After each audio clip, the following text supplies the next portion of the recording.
কল্যাণীনগরের সেই আলিশান বহুতল ইমারতের সবথেকে ওপরের তালায় ঝাড় লণ্ঠনের আলো এতটাই ঝকঝকে আর চোখ ধাঁধানো ছিল যে আমার চোখে লাগছিল।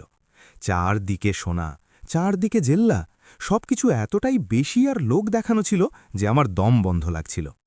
এটা ছিল আমার বিয়াইন মিনার নতুন বাড়ি, আমার ছেলের বউলের মায়ের বাড়ি। আজ এই নতুন বাড়ির গৃহপ্রবেশের পার্টি ছিল। আমি নিজের নজর নিচু করে নিজের পুরনো সুতির শাড়িটার দিকে তাকালাম। এটাকে আমি কত সাবধানে ইস্ত্রি করেছিলাম, কিন্তু এখানে এই রেশমি গাউন আর ভারী হীরের গয়নাদের মাঝে আমাকে এক রঙিন আর সুন্দর পেন্টিংয়ের ওপর পড়ে থাকা এক ফোঁটা কালো কালির মতো লাগছিল। মানুষজন হাসাহাসি করে এদিক ওদিক ঘুরছিল, তাদের হাতে দামি ক্রিস্টাল গ্লাসগুলো একে অপরের সাথে ধাক্কা খাচ্ছিল। কেউ আমার দিকে তাকাচ্ছিল না, অথবা হয়তো তারা আমাকে না দেখার নাটক করছিল। আমি নিজের বুকের কাছে সেই ছোট প্যাকেটটা শক্ত করে ধরে রেখেছিলাম। এটা আমার নিজের হাতে বোনা একটা ঐতিহ্যবাহী শাল ছিল। আমি কত রাত জেগে নিজের আঙুলে সুই ফুটিয়ে পরম মমতায়ের এক একটা সুতো বুনেছিলাম। আমি এতে আমাদের গ্রাম্য ঐতিহ্যের কিছু নকশা বানিয়েছিলাম। আমি ভেবেছিলাম আমার বিয়াইনের এটা পছন্দ হবে। আজকাল মানুষ হাতে তৈরি জিনিসের কদর করে, তাই না? আমি সাহস সঞ্চয় করে মিনাজির কাছে গেলাম। তিনি তার ধনী বান্ধবীদের দিয়ে ঘেরা ছিলেন। তার গলা সোনার ভারী চেনে বোঝাই ছিল, আর প্রতিটা আঙুলে আংটি চকচক করছিল। আমি একটু কাপা গলায় বললাম, নমস্কার মিনাজি, আপনার নতুন বাড়ির জন্য আমি এই ছোট্ট এক টুকরো উপহার এনেছি, আশা করি আপনার পছন্দ হবে। মিনা ঘুরে আমার দিকে তাকালেন। তার চোখ দুটো আমাকে উপর থেকে নিচ পর্যন্ত এমনভাবে স্ক্যান করল যেন আমি কোনো বড় বিপদ। তিনি মুখ বেঁকালেন, আর সেই প্যাকেটটা নিজের 2 আঙুল দিয়ে এমনভাবে ধরলেন যেন ওটা ছুলে তার হাত নোংরা হয়ে যাবে। এটা কি? তিনি মুখ কুঁচকে বললেন। হাতে বোনা শাল? হে ভগবান, আপনি কোন যুগে বাস করছেন সরিতাজি? আমার বাড়িতে আমরা শুধু ইটালি থেকে ইম্পোর্ট করা ফ্যাব্রিকই ব্যবহার করি। এই বলে তিনি আমার এত ভালোবাসায় বানানো শালটা পাশেই রাখা একটা সোফায় ছুঁড়ে ফেলে দিলেন। Good bye. প্যাকেটটা পিছলে এক ভারী আওয়াজের সাথে মেঝেতে পড়ে গেল। কেউ সেটা তোলার প্রয়োজন মনে করল না। আমার মনে হলো যেন কেউ আমার মুখে সজোরে একটা চড় মারল। অপমানে আমার মুখ জ্বলে উঠল। আমি মাটিতে পড়ে থাকা সেই শালটা তোলার জন্য নিচু হতে যাচ্ছিলাম, ঠিক তখনই কেউ আমার কাঁধ ধরে আমাকে থামিয়ে দিল। সে ছিল রোহান, আমার নিজের ছেলে। আমি তার দিকে তাকানোর জন্য মাথা তুললাম। সে একটা খুব দামি স্যুট পরেছিল, চুলে জেল লাগানো ছিল। আমি তাকে দেখে হাসার চেষ্টা করলাম। আমি তাকে বাবা বলে ডাকতে চেয়েছিলাম, কিন্তু আমার হাসি আমার ঠোঁটেই জমে গেল যখন আমি তার চোখ দেখলাম। তার চোখে এক অদ্ভুত শীতলতা আর নিষ্ঠুরতা ছিল। সেই বাচ্চার উষ্ণতা কোথাও ছিল না, যাকে আমি নিজের কোলে পিঠে করে বড় করেছিলাম। এসব কি করছো মা? সে দাঁত চেপে ফিসফিস করে বলল। দয়া করে আমাকে আর লজ্জিত করো না। আমি স্তব্ধ হয়ে গেলাম। আমি বললাম, আমি তো শুধু একটা উপহার। কিন্তু রোহান আমার কথা মাঝপথেই থামিয়ে দিল, আর নিজের গলার আওয়াজ এতটাই বাড়িয়ে দিল যে সেখানে দাঁড়িয়ে থাকা সব মানুষ তা শুনতে পেল। হঠাৎ যেন পেছনে চলতে থাকা মিউজিক থেমে গেল, আর সবার নজর আমাদের উপর স্থির হয়ে গেল। আমার বৌমা নেহা তার মায়ের ঠিক পাশেই দাঁড়িয়েছিল। আমার বৌমার পরিবারের নতুন বাড়ির গৃহপ্রবেশের পার্টিতে আমার ছেলে আমার মজা ওড়াল। সে মাটিতে পাতা এক অত্যন্ত দামি ইরানি কার্পেটের দিকে ইশারা করে বলল, সারা জীবন গাধার মতো খেটেও তোমার কাছে এমন বাড়ি কোনোদিন হবে না। এই বাড়ির দরজার পাপোশ কেনের ক্ষমতাও তোমার নেই। নিজেকে আমার স্ত্রীর পরিবারের সাথে মাপা বন্ধ করো আর বাড়ি যাও, এখানে তামাশা করো না। আমার বৌমার সাথে সাথে মুখে হাত দিয়ে নিজের বিদ্রুপাত্মক হাসি লুকালো আর যোগ করল, আপনার নিশ্চয় খুব হিংসে হচ্ছে, তাই না? আপনার এই পুরনো আর জরাজীর্ণ কাপড়গুলো এই চমৎকার পার্টির পুরো পরিবেশটাই নষ্ট করে দিচ্ছে। আমার ছেলের শাশুড়ি এক বিজয়ী হাসির সাথে দাঁড়িয়েছিলেন। তিনি নিজের দামি চামড়ার সোফার পাশে এমনভাবে দাঁড়িয়েছিলেন যেন আমি কোনো রাজপ্রাসাদে হারিয়ে যাওয়া এক ভিখারিনী। আমার কানে এক অদ্ভুত ভোঁ ভোঁ শব্দ হতে লাগল। আমার মনে হলো যেন কেউ আমার হৃদয়টাকে লোহার মুষ্টি দিয়ে চেপে ধরেছে। আমি এখন মানুষের ফিসফাস আর শোনা যাচ্ছিল না, আমি শুধু নিজের বুকের ভেতরে কিছু একটা ভেঙে যাওয়ার শব্দ পাচ্ছিলাম। দরজার পাপও শোনা, এগুলো সেই ছেলের শব্দ ছিল যার জন্য আমি নিজের খিদে চেপে রেখেছিলাম, যাতে সে পেট ভরে খেতে পারে। আমি রোহানের দিকে তাকালাম। সে তার স্ত্রী আর শাশুড়ির দিকে এমনভাবে তাকাচ্ছিল যেন তাদের থেকে বাহবা চাইছে, যেন সে নিজের এই অশিক্ষিত গরিব মাকে তার জায়গা দেখিয়ে দিয়ে কোনো বড় আর বীরত্বের কাজ করেছে। না, আমি কাঁদিনি। বৃদ্ধ মানুষের চোখের জল বাইরে পড়ে না, তা ভেতরে ভেতরেই বয়ে যায়। আমার রক্ত জমে গিয়েছিল। আমি খুব ধীরে মাথা নাড়ালাম আর বললাম, ঠিক আছে, আমি যাচ্ছি। আমি নিচে ঝুঁকে নিজের বোনা শালটা তুললাম, পরম সম্মানের সাথে সেটার ধুলো ঝাড়লাম আর ঘুরে দরজার দিকে হাঁটতে লাগলাম। আমার পেছনে মিউজিক আবার জোরে বাজতে শুরু করল।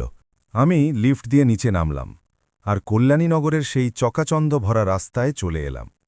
রাতের ঠান্ডা হাওয়া আমার পাতলা কাপড় ভেদ করে হাড় পর্যন্ত পৌঁছে যাচ্ছিল, কিন্তু সেই ঠান্ডা, সেই বরফের সামনে কিছুই ছিল না, যা আমার হৃদয়ে আর আমার আত্মায় জমে গিয়েছিল। আমি কোনো অটো বা বাস নিলাম না, আমি হেঁটেই চলতে থাকলাম। সেই অভিজাত এলাকা থেকে আমার কোথরুডের ভাড়ার ছোট ঘর পর্যন্ত রাস্তাটা অনেক লম্বা ছিল, কিন্তু আমার হেঁটে চলার দরকার ছিল।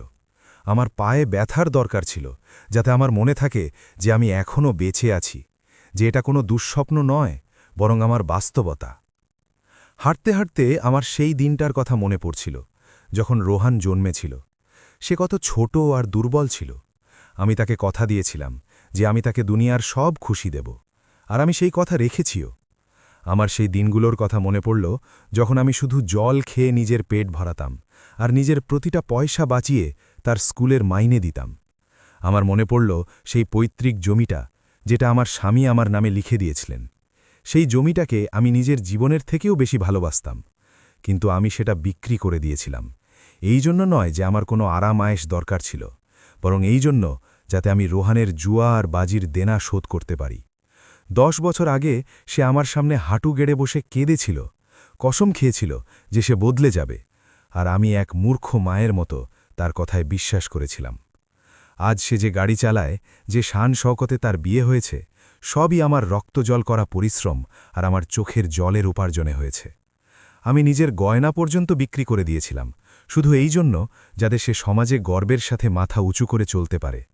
আমি মেনে নিয়েছিলাম যে আমি কারো দেওয়া একটা ছোট স্যাঁতসেঁতে ঘরে থেকে যাব, শুকনো রুটি খেয়ে নেব, শুধু আমার ছেলেটা যেন একটা বড় মানুষ হয়। কিন্তু আজ ঠিক এই মুহূর্তে আমি এক খুব তিক্ত সত্যের মুখোমুখি হলাম। রোহান কোনো মাসুম বা অবুঝ নয়।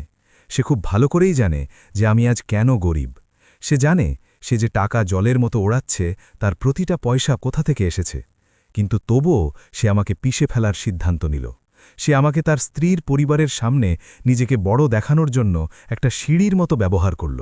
সে এটা প্রমাণ করতে চেয়েছিল যে সে তার সেই গরিব মায়ের সাথে সমস্ত সম্পর্ক চুকিয়ে দিয়েছে।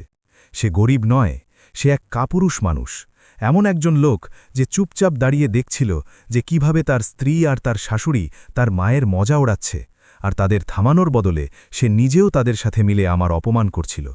সে আমার ছেলে নয়, সে এক পরজীবী, যাকে আমি নিজের রক্ত খাইয়ে বড় করেছি। আমি আমার ভাড়ার ঘরের মোর্চে ধরা লোহার দরজার সামনে এসে দাঁড়ালাম। স্যাঁতস্যাঁতে আর বন্ধ বাতাসের গন্ধ আমার নাকে ধাক্কা দিল। আমি গত 5 বছর ধরে এখানে থাকছি, যাতে আমার ছেলে এক রাজার মতো থাকতে পারে। আমি আলো জ্বালালাম। ঘরটা প্রায় খালিই ছিল, শুধু লোহার একটা পুরনো পালঙ্ক ছিল, আর তার নিচে একটা পুরনো কাঠের সিন্দুক রাখা ছিল। আমি হাঁটু গেড়ে বসে সেই ভারী সিন্দুকটাকে বাইরে টেনে আনলাম। সেই গাঢ় রঙের কাঠের উপর ধুলোর এক মোটা স্তর জমেছিল। এটাই একমাত্র জিনিস ছিল যা আমি নিজের জন্য বাঁচিয়ে রেখেছিলাম, সেই একমাত্র রহস্য যার ব্যাপারে রোহান কোনোদিন টেরও পায়নি। কারণ আমার ভয় ছিল যে যদি সে এর ব্যাপারে জানতে পারে, তবে সে এটাকেও সেভাবেই বিক্রি করে উড়িয়ে দেবে, যেমন সে আমার স্বামীর জমি উড়িয়ে দিয়েছিল। আমার হাত কাঁপছিল যখন আমি তালায় চাবি ঘোরালাম। রাতের নিস্তব্ধতায় তালা খোলার সেই ক্লিক শব্দটা খুব জোরে প্রতিধ্বনিত হল। সিন্দুকের ভেতরে লাল মখমলের কাপড় বিছানো ছিল। সেখানে একেবারে শান্ত হয়ে পড়েছিল পিতলের পুরনো আর ভারী চাবির একটা থোকা, আর সেই চাবিগুলোর ঠিক পাশেই কিছু পুরনো হলুদ হয়ে যাওয়া কাগজ ছিল, যেগুলোর ওপর থাকা সরকারি সিলমোহর আজও টাটকা রক্তের মতো লাল আর স্পষ্ট ছিল। এটা ছিল আমার বড় দাদির উইল, মহাবলেশ্বরের কাছের আমাদের সেই পৈতৃক হাভেলির কাগজপত্র। আমার বড় দাদি এক অত্যন্ত কঠোর আর শক্তিশালী মহিলা ছিলেন, সেই পুরো এলাকার আসল মালকিন। আমি সেই ভারী চাবিগুলো নিজের হাতে তুলে নিলাম। পিতলের সেই শীতলতা আমার হাতের তালু হয়ে আমার শিরায় উপশিরায় দৌড়ে গেল। আমি দেওয়ালে টাঙানো একটা ছোট ঘোলাটে আয়নায় নিজের মুখ দেখলাম।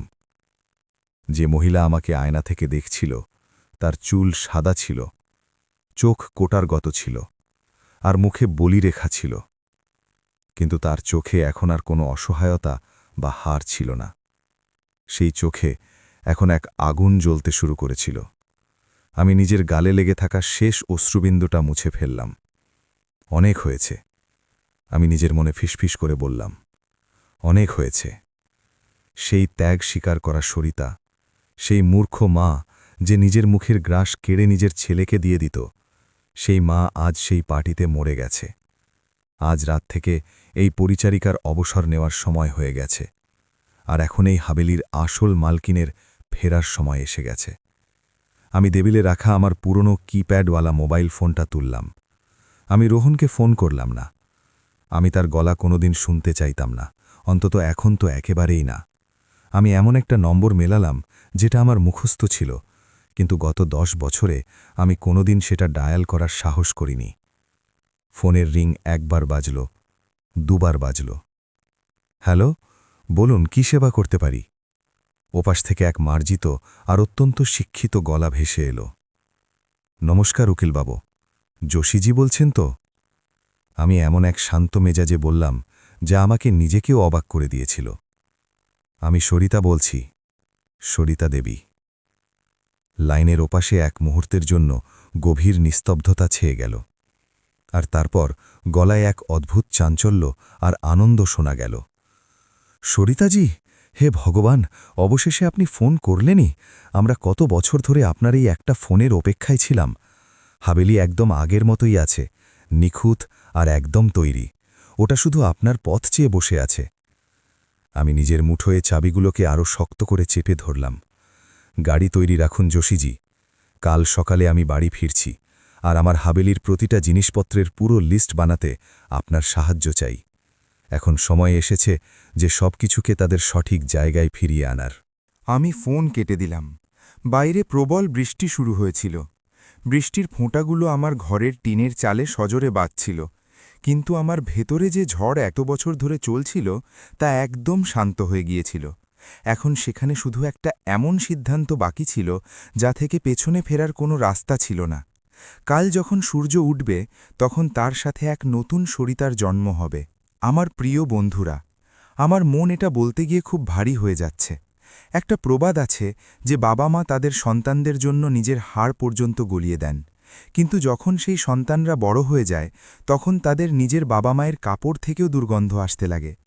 একজন মাকে কি সারা জীবন শুধু এই জন্য অপমান সইতে হবে কারণ তিনি জন্ম দিয়েছেন? রক্তের সম্পর্ক কি প্রতিটা প্রতারণাকে ক্ষমা করার লাইসেন্স হয়?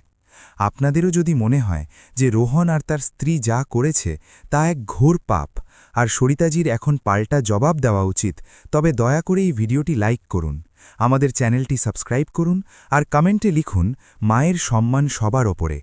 পাশাপাশি আমাকে এটাও জানান যে আপনারা এই গল্পটি কোন শহর থেকে দেখছেন আর শুনছেন।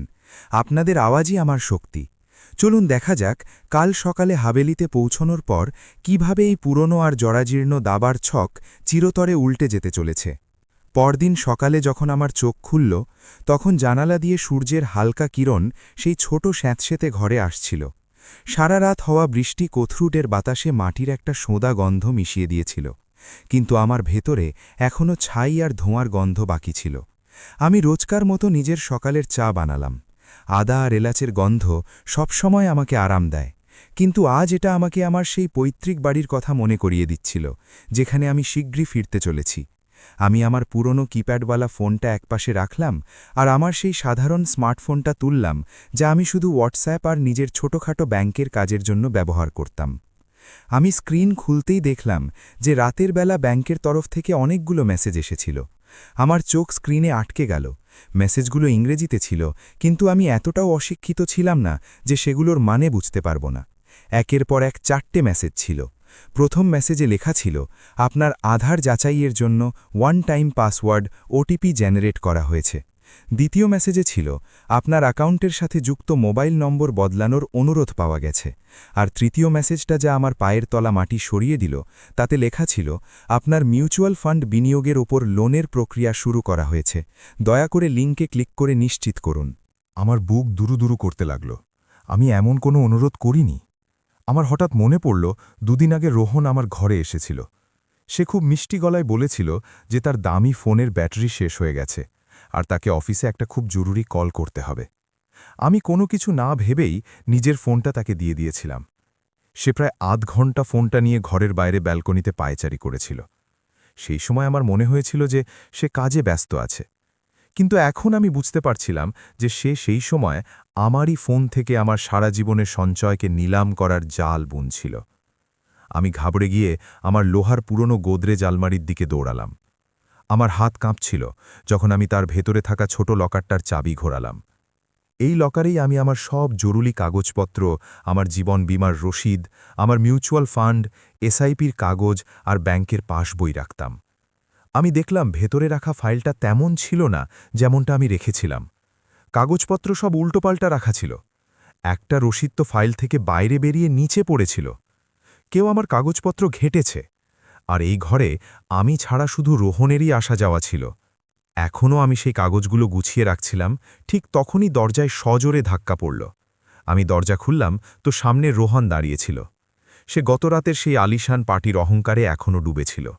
সে ঘরের ভেতরে পাও রাখল না, শুধু চৌকাঠে দাঁড়িয়ে থাকল আর নিজের নাকে রুমাল চেকে ধরল, যেন আমার ঘর থেকে তার দুর্গন্ধ আসছে। মা, জলদি করো, সে খুব রুক্ষ আর খিটখিটে স্বরে বলল। আমার তোমার আধার কার্ড আর প্যান কার্ড চাই। তোমার সেই পুরনো হেলথ ইন্স্যুরেন্স পলিসির কেওয়াইসি আপডেট করতে হবে।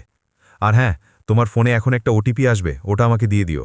জলদি আনো, আমার কাছে তোমার এই ফালতু জিনিসের জন্য পুরো দিন নেই। আমি তার চোখের দিকে তাকালাম। সেই চোখে কোনো লজ্জা ছিল না। কাল রাতে সে আমাকে শত শত মানুষের সামনে বেইজ্জত করেছিল, আমাকে সেই বাড়ির পাপোশের থেকেও নিচু বলেছিল, আর আজ সকালে সে এমনভাবে চলে এসেছে যেন কিছুই হয়নি। তার এই নির্লজ্জতা দেখে আমার রক্ত টকবক করতে লাগল, কিন্তু আমি নিজের মুখে কোনো ভাব প্রকাশ হতে দিলাম না। আমি এক দীর্ঘশ্বাস নিলাম, নিজের গলাকে একদম শান্ত রাখলাম আর বললাম, আমি কাগজগুলো খুঁজে পাচ্ছি না রোহন, আমি কোথাও রেখেছি আর ভুলে গেছি। সে বিরক্ত হয়ে গেল। সে হাওয়ায় হাত ঝাঁকিয়ে বলল, তোমাকে দিয়ে কোনো কাজ ঠিকমতো হয় না মা, তোমার স্মৃতিশক্তিও এখন আর কাজ করে না। জানি না এই ভাগাড়ে তুমি কিভাবে বেঁচে আছো। যখন খুঁজে পাবে আমাকে ফোন করে দিও, আর নিজের ফোনটা চালু রেখো, ওটিপি খুব জরুরি। সে নিজের পকেট থেকে 500 টাকার একটা কড়কড়ের নোট বের করল আর আমার দিকে এমনভাবে ছুঁড়ে দিল যেন কেউ কোনো ভিখারিকে ভিক্ষা দিচ্ছে। এই নাও, ভালো কিছু খেয়ে নিও, কাল পার্টিতে তো তুমি এমনিতেও তামাশা করে আমার নাক কেটে দিয়েছিলে, এখন আর কোনো ড্রামা করো না। সে ঘুরল আর দ্রুত সিঁড়ি দিয়ে নেমে গেল। আমি মাটিতে পড়ে থাকা সেই 500 টাকার নোটটার দিকে তাকালাম আর তারপর ওটা তুলে ডাস্টবিনে ফেলে দিলাম। আমার তার ভিক্ষা চাই না, এখন আমাকে নিজের রক্ষা নিজেকেই করতে হবে। আমি এক মুহূর্ত সময় নষ্ট না করে তৈরি হলাম। আমি হাভেলিতে যাওয়ার সিদ্ধান্ত কয়েক ঘন্টার জন্য পিছিয়ে দিলাম, কারণ আমাকে প্রথমে এই আর্থিক বিপদ থামাতে হবে। আমি দ্রুত পায়ে হেঁটে প্রধান রাস্তায় এলাম আর একটা অটো ধরে সরাসরি ব্যাংক অফ মহারাষ্ট্রের প্রধান শাখায় পৌঁছালাম। ব্যাংকে সবসময়কার মতো খুব ভিড় ছিল, মানুষ লাইনে দাঁড়িয়েছিল, কিন্তু আমি সরাসরি ব্রাঞ্চ ম্যানেজারের কেবিনের দিকে গেলাম। ম্যানেজার শ্রীকান্ত বর্মাজি আমাকে গত 20 বছর ধরে চিনতেন। আমার স্বামীর মৃত্যুর পর থেকে তিনি সব সময় এক ভাইয়ের মতো আমার আর্থিক বিষয়ে আমাকে সঠিক পথ দেখিয়েছিলেন। যখন আমি তার কেবিনের দরজা খুললাম, তখন তার কপালে চিন্তার ভাঁজ পড়ল। আমাকে দেখেই তিনি নিজের চেয়ার থেকে উঠে দাঁড়ালেন। সরিতাজি, আসুন, বসুন, আমি তো আপনাকেই ফোন করতে যাচ্ছিলাম। বর্মাজি খুব গম্ভীর গলায় বললেন। তিনি নিজের টেবিলে রাখা জলের গ্লাসটা আমার দিকে এগিয়ে দিলেন। সরিতাজি, আপনি কি আপনার মিউচুয়াল ফান্ড পোর্টফোলিওর বিপরীতে 50 লক্ষ টাকার তাৎক্ষণিক লোন ওভারড্রাফটের জন্য আবেদন করেছেন? আর আপনি কি আপনার রেজিস্টার্ড মোবাইল নাম্বার বদলে এই নতুন নাম্বারটি যুক্ত করার অনুরোধ পাঠিয়েছেন? তিনি একটা কাগজ আমার দিকে এগিয়ে দিলেন, যাতে একটা অজানা নম্বর লেখা ছিল। আমি এক ঢোক জল খেলাম। আমার গলা শুকিয়ে আসছিল। না বর্মাজি, আমার গলায় এক হালকা কম্পন ছিল, যা আমি লুকাতে পারলাম না। আমি এমন কোনো অনুরোধ করিনি। ওই নতুন নাম্বারটা আমার নয়, ওটা আমার ছেলে রোহনের অন্য একটা নাম্বার। বর্মাজি এক গভীর দীর্ঘশ্বাস ফেললেন আর নিজের চশমা খুলে টেবিলের ওপর রাখলেন। আমার সন্দেহ হয়েছিল সরিতাজি, এটা খুব বিপজ্জনক ব্যাপার। কেউ আপনার আধার নাম্বার আর আপনার ডিজিটাল ব্যাংকিং অ্যাপ ব্যবহার করে আপনার পুরো আর্থিক পরিচয় হাইজ্যাক করার চেষ্টা করছে। তারা প্রথমে আপনার মোবাইল নাম্বার বদলানোর চেষ্টা করেছে, যাতে ব্যাংকের সব ওটিপি আর অ্যালার্ট আপনার ফোনে আসার বদলে সরাসরি তাদের ফোনে যায়। যদি এই সিস্টেম কাল রাতে আপডেট হয়ে যেত, তবে আজ সকালে আপনার নামে 50 লক্ষের লোন পাস হয়ে যেত, আর আপনার সারা জীবনের সেই সঞ্চয়, যা আপনি এক পয়সা জমিয়ে এসআইপিতে দিয়েছিলেন, তা ব্যাংকের কাছে বন্ধক রাখা হয়ে যেত। যদি লোন শোধ না করা হতো, তবে আপনার সব পরিশ্রম নিলাম হয়ে যেত। বর্মাজির একটা কথা আমার কানে গলানো সীসার মতো পড়ছিল। রোহন শুধু আমাকে নিচু দেখাচ্ছিল না, সে আমার অগোচরে আমার ডিজিটাল হত্যা করছিল। সে আমাকে রাস্তায় বসানোর পুরো প্রস্তুতি নিয়ে ফেলেছিল। কাল রাতে সে যা কিছু বলেছে তা ছিল শুধু শুরু। সে চেয়েছিল যে আমি পুরোপুরি তার আর তার স্ত্রীর দয়ার ওপর চলে আসি। আমার হাত কাঁপতে লাগল, কিন্তু আমি টেবিলের ধারটা শক্ত করে ধরে রাখলাম, যাতে বর্মাজি আমার দুর্বলতা দেখতে না পান। আমাকে কাঁদলে চলবে না, আমাকে লড়তে হবে। আমার এখন কি করা উচিত বর্মাজি? আমি নিজের কণ্ঠস্বর দৃঢ় করে জিজ্ঞেস করলাম। সবচেয়ে আগে আপনার ইউপিআই এখনই বন্ধ করুন। বর্মাজি দ্রুত নিজের কম্পিউটারে টাইপ করতে করতে বললেন, আমি আপনার অ্যাকাউন্ট থেকে অনলাইন লেনদেন পুরোপুরি ব্লক করে দিচ্ছি। আপনার কার্ডও আমি এখনই ব্লক করে দিচ্ছি। কোনো টাকা এখন আপনার এখানে ব্যাংকে আসা আর নিজের স্বাক্ষরের বিনা বাইরে যাবে না। এটা কোনো সাধারণ প্রতারণা নয় সরিতাজি, এটা পরিবারের ভেতরের সাইবার অপরাধ। আমি আপনার আধার লিঙ্কেও আপাতত ফ্রিজ করে দিচ্ছি, যাতে কোনো কেওয়াইসি কাজ না করে। তিনি প্রিন্টার থেকে কিছু পাতা বের করলেন। এগুলো আমার অ্যাকাউন্টের গত কয়েকদিনের ডিজিটাল লগ ছিল, যাতে পরিষ্কার দেখা যাচ্ছিল যে কোন সময়ে আর কোন আইপি অ্যাড্রেস থেকে আমার অ্যাকাউন্টে ঢোকার চেষ্টা করা হয়েছিল। তিনি সেই সব কাগজে ব্যাংকের সিল মারলেন আর নিজের স্বাক্ষর করলেন। এগুলো আপনার প্রমাণ সরিতাজি, এগুলো খুব সাবধানে রাখুন। এগুলো আপনাকে ভবিষ্যতে কোনো আইনি লড়াইয়ে বাঁচাবে। আমার কথা মানলে এখন কিছুদিনের জন্য আপনি আপনার ওই পুরনো ঘরে ফিরে যাবেন না। যদি তারা জানতে পারে যে তাদের প্ল্যান ফেল হয়ে গেছে, তবে তারা আপনার উপর চাপ সৃষ্টি করতে পারে বা আপনার শারীরিক কোনো ক্ষতি করতে পারে। আমি সেই কাগজগুলো নিলাম আর খুব সাবধানে আমার প্লাস্টিকের ফাইলে রাখলাম। এগুলো শুধু কাগজ ছিল না, এগুলো ছিল আমার ছেলের বেইমানির জ্বলন্ত প্রমাণ। এগুলো সেই হাতিয়ার যা দিয়ে আমি এখন কল্যাণীনগরের সেই অহংকারের প্রাসাদ ধুলোয় মিশিয়ে দিতে চলেছি। আমি বর্মাজিকে ধন্যবাদ জানালাম আর ব্যাংক থেকে বাইরে চলে এলাম। বাইরের রোদ এখন কড়া হয়ে গিয়েছিল। রাস্তায় গাড়ির শোরগোল ছিল, কিন্তু আমার মাথায় এক ভয়ঙ্কর শান্তি ছেয়ে গিয়েছিল।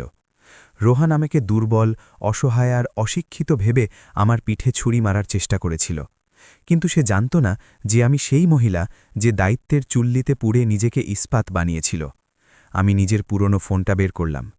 এখন পৈতৃক হাভেলিতে যাবার সময় নয়, বরং হাভেলিকে আমার এই বর্তমানে নিয়ে আসার সময় এসে গিয়েছিল। আমার হাঁটার গতি এখন বেড়ে গিয়েছিল। আমাকে এখন আমার বেআইন মীনা শর্মার জন্য এক খুব বিশেষ জাল পাততে হবে, এমন এক জাল যা সোনার তৈরি হবে, কিন্তু তার কামড় তাদের আত্মা পর্যন্ত পৌঁছাবে। ব্যাংক থেকে বেরোনোর পর আমার পায়ে এক নতুন আর অদ্ভুত দ্রুততা ছিল। আমার ব্যাগে রাখা সেই কাগজগুলো, যেগুলোর ওপর ব্যাংকের সিলমোহর ছিল, সেগুলো আমার কাছে শুধু কাগজ নয়, বরং আমার সুরক্ষার ঢাল ছিল। আমি আমার ডিজিটাল জীবন, আমার ইউপিআই, আমার কার্ড আর আমার আধার লক করিয়ে রোহানের সেই নোংরা আর্থিক জাল তো ছিঁড়ে দিয়েছিলাম, কিন্তু এখন আমাকে সেই অহংকার ভাঙতে হবে যা আমার ছেলেকে অন্ধ করে দিয়েছিল। আমাকে সেই লোভকে অনাবৃত করতে হবে যা আমার বৌমা আর তার মাকে এটা ভাবতে বাধ্য করেছিল যে তারা আমাকে তাদের জুতোর নিচে পিষে ফেলতে পারবে। আমি রাস্তার ধারে এক শান্ত জায়গায় দাঁড়ালাম আর নিজের ফোনটা বের করলাম। আমার হাত এখন একদম কাঁপছিল না। আমার মুখে এক ঠান্ডা আর সুপরিকল্পিত হাসি ছিল। আমি মীনা শর্মা আমার বেআইনের নম্বর ডায়াল করলাম। ফোনের রিং বাজতে লাগল।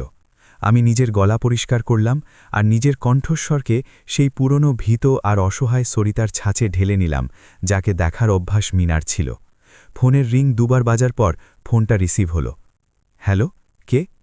ওপাশ থেকে মীনার সেই একই অহংকারী আর নাক দিয়ে কথা বলা আওয়াজ এলো, যা সবসময় এটা বোঝানোর চেষ্টা করত যে সে দুনিয়ার সবথেকে ব্যস্ত আর গুরুত্বপূর্ণ মানুষ। নমস্কার মীনাজি, আমি সরিতা বলছি। আমি নিজের কণ্ঠস্বরকে ইচ্ছা করে খুব ধীর আর দ্বিধাগ্রস্ত রাখলাম। ফোনে এক মুহূর্তের জন্যে নিস্তব্ধতা ছেয়ে গেল। আমার বিশ্বাস যে সে নিশ্চয়ই তার চোখ ঘোরাচ্ছিল। আরে সরিতাজি, আপনি? কি ব্যাপার? আমার মনে হয়েছিল কাল রাতের পর আপনি... যাই হোক, ছাড়ুন, আমি এখন খুব ব্যস্ত আছি। আমার স্পায়ের অ্যাপয়েন্টমেন্ট আছে, বলুন কি কাজ। তার গলায় এক রুক্ষ হাসি ছিল, যেন সে আমার ফোন করাতে আমাকে নিয়ে মজা ওড়াচ্ছিল। আপনার থেকে এক খুব বড় সাহায্য দরকার ছিল মিনাজি, আমি এক দীর্ঘ আর মেকি নিঃশ্বাস ফেলে বললাম। আপনি তো জানেন আমি খুব সাদাসিধেভাবে থাকা এক মহিলা, আমার দুনিয়াদারির অতটা বুদ্ধি নেই। কাল আপনি ঠিকই বলেছিলেন, আমার কাছে যা যা আছে সব পুরনো আর ফালতু। আসলে আমি আজ নিজের এক পুরনো বাড়িতে এসেছি। এই বাড়িটা আমার পূর্বপুরুষদের ছিল, যা বছরের পর বছর ধরে বন্ধ পড়েছিল। এখানে সব কিছুই খুব পুরনো, কাঠের বড় বড় পুরনো ফার্নিচার যেগুলোর রং চটে গেছে, কিছু অস্পষ্ট পেইন্টিং আর পিতল তামার বাসনপত্র যা এতটাই পুরনো যে কালো হয়ে গেছে। আমি এক নাটকীয় বিরতি নিলাম। আমি জানতাম যে পুরনো আর ফার্নিচার শব্দ শুনেই তার লোভ জেগে উঠবে। আমি নিজের কথা চালিয়ে গেলাম। আমি ভাবছিলাম যে আমি এই সব পুরনো আবর্জনা ফেলে দেব নাকি কোনো ভাঙাড়ি নহার কাছে জলের দরে বিক্রি করে দেব। আমিও আপনার বাড়ির মতো ঝকঝকে প্লাস্টিক আর ইটালিয়ান ডিজাইনের নতুন জিনিস নিয়ে আসতে চাই, কিন্তু আমি বুঝতে পারছি না যে এর মধ্যে কোনটা আবর্জনা আর কোনটা নয়। আপনি তো এতই বুদ্ধিমান, আপনি কি এসে আমাকে বলতে পারেন যে আমি কি ফেলে দেব? ফোনের ওপাশে মিনার নিঃশ্বাসের গতি বদলে গিয়েছিল। আমি তার মাথার ভেতরে চলতে থাকা লোভী চিন্তাগুলো পরিষ্কার শুনতে পাচ্ছিলাম। সে ভাবছিল যে এই বোকা আর অশিক্ষিত মহিলা কোনো দামি অ্যান্টিক জিনিসকে আবর্জনা ভেবে ফেলে দিতে চলেছে, কেননা আমি গিয়ে ওগুলো সস্তায় বা বিনামূল্যে হাতিয়ে নিই। দেখুন সরিতাজি, আমি সত্যি খুব ব্যস্ত। সে নিজের লোভ লুকিয়ে মেকি অনীহার সাথে বলল। কিন্তু যেহেতু আপনি আমার মেয়ের শাশুড়ি, তাই আমি আপনার সাহায্য করার জন্য আসতে পারি, নয়তো আপনি তো নিজের অজ্ঞতায় কোনো খুব বড় বোকামি করে বসবেন। ঠিক আছে, আমাকে নিজের ঠিকানা পাঠান, আমি দুপুরের মধ্যে ওখানে পৌঁছে যাচ্ছি। আপনাকে অনেক অনেক ধন্যবাদ মিনাজি, আপনি তো সত্যিই এক ফেরেস্তা। আমি আপনার জন্য চা বানিয়ে আপনার অপেক্ষা করব, আমি বললাম আর ফোন কেটে দিলাম। আমার ঠোঁটে এমন এক হাসি ছিল যাকে অনেক বছর দেখেনি। এসো মিনা, এসো, এসে আমার সেই আবর্জনা দেখো যা কেনার ক্ষমতা তোমার 7 পুরুষও রাখে না। আমি একটা ক্যাব বুক করলাম আর পুনে শহরের ভিড়ভাট্টা থেকে দূরে মুলশির সুন্দর আর সবুজ পাহাড়ের দিকে বেরিয়ে পড়লাম। এখান থেকে শহরের আওয়াজ আর দূষণ পেছনে হারিয়ে যাচ্ছিল। রাস্তার দুপাশে উঁচু উঁচু গাছ ছিল। আমার ক্যাব এক সরু আর ব্যক্তিগত রাস্তায় ঘুরে গেল। কয়েক মিনিট পরেই ক্যাব এক বিশাল আর চমৎকার কালো লোহার দরজার সামনে এসে থেমে গেল। এই দরজার দুপাশে কালো পাথরের উঁচু আর চওড়া দেওয়াল ছিল, যেগুলোর ওপর সবুজ লতা ঝুলছিল। লোহার সেই ভারী দরজার মাঝখানে পিতল দিয়ে খোদাই করা আমার বড় দাদির বাপের বাড়ির রাজকীয় রাজপুতনা আর মারাঠা মিশ্রিত কুল চিহ্ন চকচক করছিল। আমি ক্যাব চালককে টাকা দিলাম আর বাইরে পা রাখলাম। এখানকার হাওয়া একদম আলাদা ছিল, এতে মাটি, চামেলি আর এক পুরনো গৌরবের সুগন্ধ ছিল। আমি দরজার পাশে লাগানো পিতলের এক ভারী ঘণ্টা বাজালাম। কিছু সেকেন্ডের মধ্যেই দরজার ভেতরে থাকা এক ছোট জানলা খুলল আর এক বলিরেখাময় কিন্তু অত্যন্ত কড়া এক মুখ বাইরে উঁকি দিল। ইনি ছিলেন গোবিন্দ কাকা। তিনি আমার জন্মের আগে থেকেই এই হাবেলি দেখাশোনা করছিলেন। তিনি আমার বড় দাদিকে দেখেছিলেন, আমার মাকে দেখেছিলেন আর আমাকে এখানে খেলতে দেখেছিলেন। আমাকে দেখেই তার চোখ বড় হয়ে গেল। তিনি সাথে সাথে ভারী লোহার দরজাটাকে ভেতরের দিকে টানলেন। দরজাগুলো কোনো শব্দ ছাড়া এক রাজকীয় গাম্ভীর্যের সাথে খুলে গেল। গোবিন্দ কাকা নিজের মাথা ঝুঁকিয়ে আমাকে প্রণাম করলেন। মালকিন, আপনি এসে গেছেন? তার গলা ধরে এসেছিল। তিনি আমাকে সরিতা বা তাই বলেননি, তিনি আমাকে মালকিন বললেন। এই একটা শব্দ আমার ভেতরের সেই মৃত আত্মসম্মানকে আবার জাগিয়ে দিল, যাকে রোহন কাল রাতে পিষে ফেলার চেষ্টা করেছিল। হ্যাঁ কাকা, আমি ফিরে এসেছি, আমি হেসে বললাম। আমি হাভেলির ভেতরে দাখিল হলাম। এটা শুধু একটা ঘর ছিল না, এটা ইতিহাসের এক জীবন্ত পাতা ছিল। বিশাল উঠোনের মাঝখানে তুলসীর এক খুব বড় আর সুন্দর বেদি ছিল। লাল মাটি আর পাথর দিয়ে তৈরি এই দোতলা হাভেলিতে সেগুন কাঠের কারুকার্য করা থাম লাগানো ছিল, যা ছাদকে ধরে রেখেছিল। দেওয়ালে কোনো আধুনিক রং ছিল না, বরং পুরনো চুনকাম ছিল যা আজও মুক্তোর মতো চকচক করছিল। লম্বা লম্বা বারান্দায় বড় বড় ঝরকা বানানো ছিল, যেখান থেকে সূর্যের আলো চুঁইয়ে ভেতরে আসছিল। আমি গোবিন্দ কাকার দিকে তাকালাম, যিনি আমার পেছনে হাত বেঁধে দাঁড়িয়েছিলেন। কাকা, আজ আমাদের এখানে অতিথি আসছেন, আমি বাগানে চায়ের ব্যবস্থা চাই। বড়দাদির সময়ের আসল রূপোর সেই চায়ের সেটটা বের করে নিন। আর হ্যাঁ, সেই পুরনো রাজা রবি বর্মার অরিজিনাল পেন্টিংগুলো, যেগুলো আমরা মখমলের কাপড় দিয়ে ঢেকে রেখেছি, সেগুলো খুলে দিন। আজ আমাদের অতিথিদের এটা দেখা উচিত যে পুরনো জিনিস কেমন দেখতে হয়। জি মালকিন, সব ব্যবস্থা হয়ে যাবে। গোবিন্দ কাকা এক হালকা বুদ্ধিদীপ্ত হাসির সাথে মাথা নাড়লেন। তিনি বুঝে গিয়েছিলেন যে আজ কোনো সাধারণ চায়ের আসর হতে চলেছে না। আমি আমার সেই পুরনো কাপড় পাল্টে হাভেলির আলমারিতে রাখা আমার মায়ের এক পুরনো কিন্তু অত্যন্ত মূল্যবান কাঞ্জিভরম সিল্কের শাড়ি পরে নিলাম। আমি কোনো ভারী মেকআপ করিনি, কোনো লোক দেখানো গয়না পরিনি, শুধু গলায় মুক্তোর এক সাধারণ মালা আর কপালে একটা টিপ। আসল আভিজাত্যকে চিৎকার করে নিজেকে প্রমাণ করার দরকার হয় না, তার নীরবতাই যথেষ্ট। আমি হাভেলির নিরাপত্তা কক্ষে গেলাম, যেখানে সিসিটিভি ক্যামেরার স্ক্রিন লাগানো ছিল। আমি স্ক্রিনে নজর দিয়ে বসেছিলাম। প্রায় 2 ঘন্টা পর আমি স্ক্রিনে এক ঝকঝকে সাদা প্যাল্লায় এসইউভি গাড়ি রাস্তায় আসতে দেখলাম। এটা মিনার গাড়ি ছিল। আমি স্ক্রিনে দেখতে পাচ্ছিলাম যে গাড়ির গতি খুব কমে গিয়েছিল। মিনা গাড়ি চালাচ্ছিল আর তার মুখ দ্বিধায় ভরেছিল। সে বারবার নিজের ফোনের জিপিএস দেখছিল আর তারপর বাইরের রাস্তা দেখছিল। তার মনে হয়েছিল যে আমি কোনো বস্তিতে বা কোনো ভাঙাচোরা ধ্বংসস্তূপে থাকছি। যখন জিপিএস তাকে শহরের বাইরে এই শান্ত আর সবুজ জায়গায় এনে দাঁড় করিয়ে দিল, তখন তার মাথা কাজ করছিল না। আমি স্ক্রিনে দেখলাম যে সে কারুর সাথে ফোনে কথা বলছিল। আমার বিশ্বাস সে আমার বৌমা নেহাকে ফোন করে আমার গরিবীর মজা ওড়াচ্ছিল। বলছিল যে তোমার শাশুড়ি জানি না কোন জঙ্গলে কোন পুরনো ঝুপড়িতে থাকে। কিন্তু তখনই তার গাড়ি সেই বিশাল কালো পাথরের দেওয়াল আর সেই ভারী লোহার দরজার ঠিক সামনে এসে থেমে গেল। জিপিএস হয়তো বলেছিল, আপনি আপনার গন্তব্যে পৌঁছে গেছেন।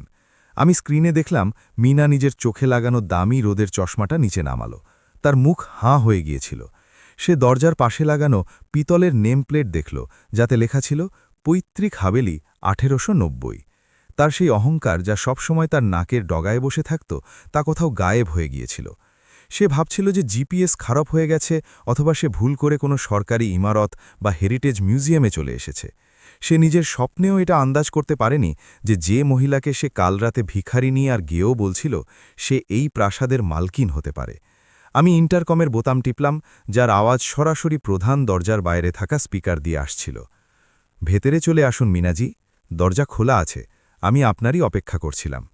আমার শান্ত আর গম্ভীর কণ্ঠস্বর শুনে মিনা নিজের গাড়ির সিটেই লাফিয়ে উঠল। গোবিন্দ কাকা একটা বোতাম টিপলেন আর সেই বিশাল লোহার দরজা এক রাজকীয় আর ধীর আওয়াজের সাথে নিজের থেকে ভেতরের দিকে খুলতে লাগল। মিনা ভয় পেতে পেতে গাড়িটা ভেতরের দিকে এগিয়ে নিয়ে এলো। গাড়ির চওড়া টায়ার সাদা কাকড়ের ওপর মর্মর শব্দ করে এগোতে লাগল। হাভেলির প্রবেশপথ এতটাই বড় ছিল যে গাছের ঘন ছায়া এক প্রাকৃতিক সুড়ঙ্গ তৈরি করে দিয়েছিল।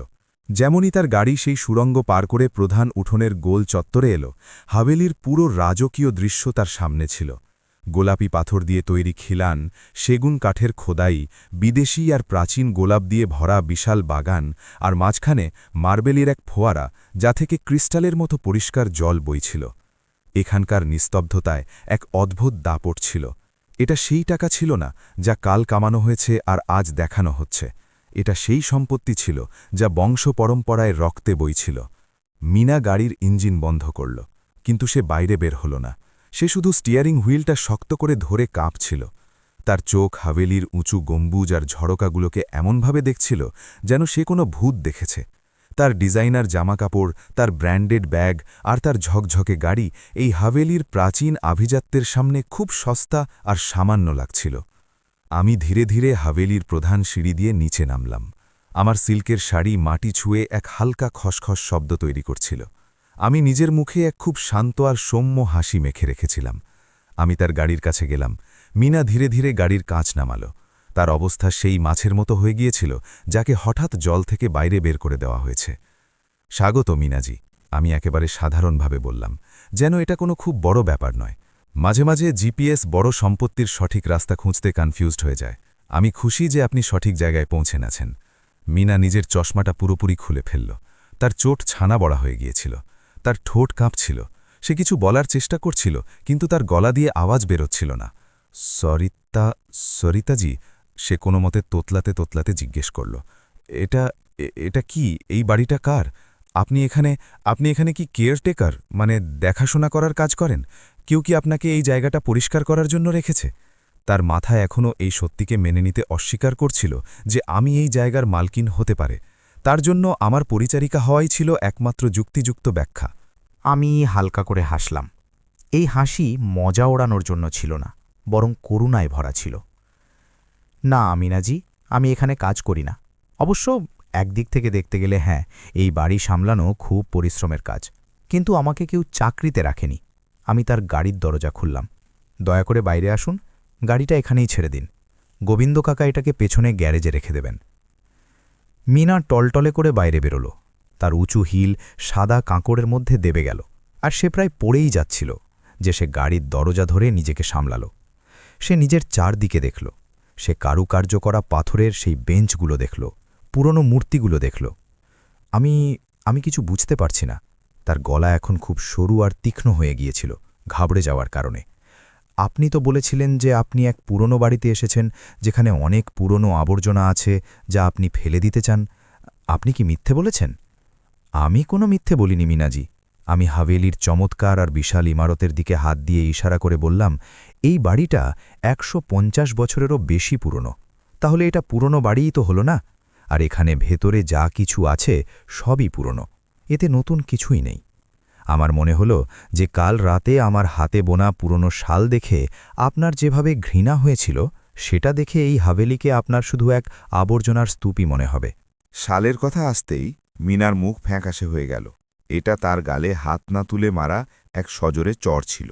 তখনই প্রধান দরজা থেকে গোবিন্দ কাকা বাইরে এলেন। তিনি এক নিখুঁত সাদা আর করকরে ইস্ত্রি করা প্রথাগত পোশাক পরেছিলেন।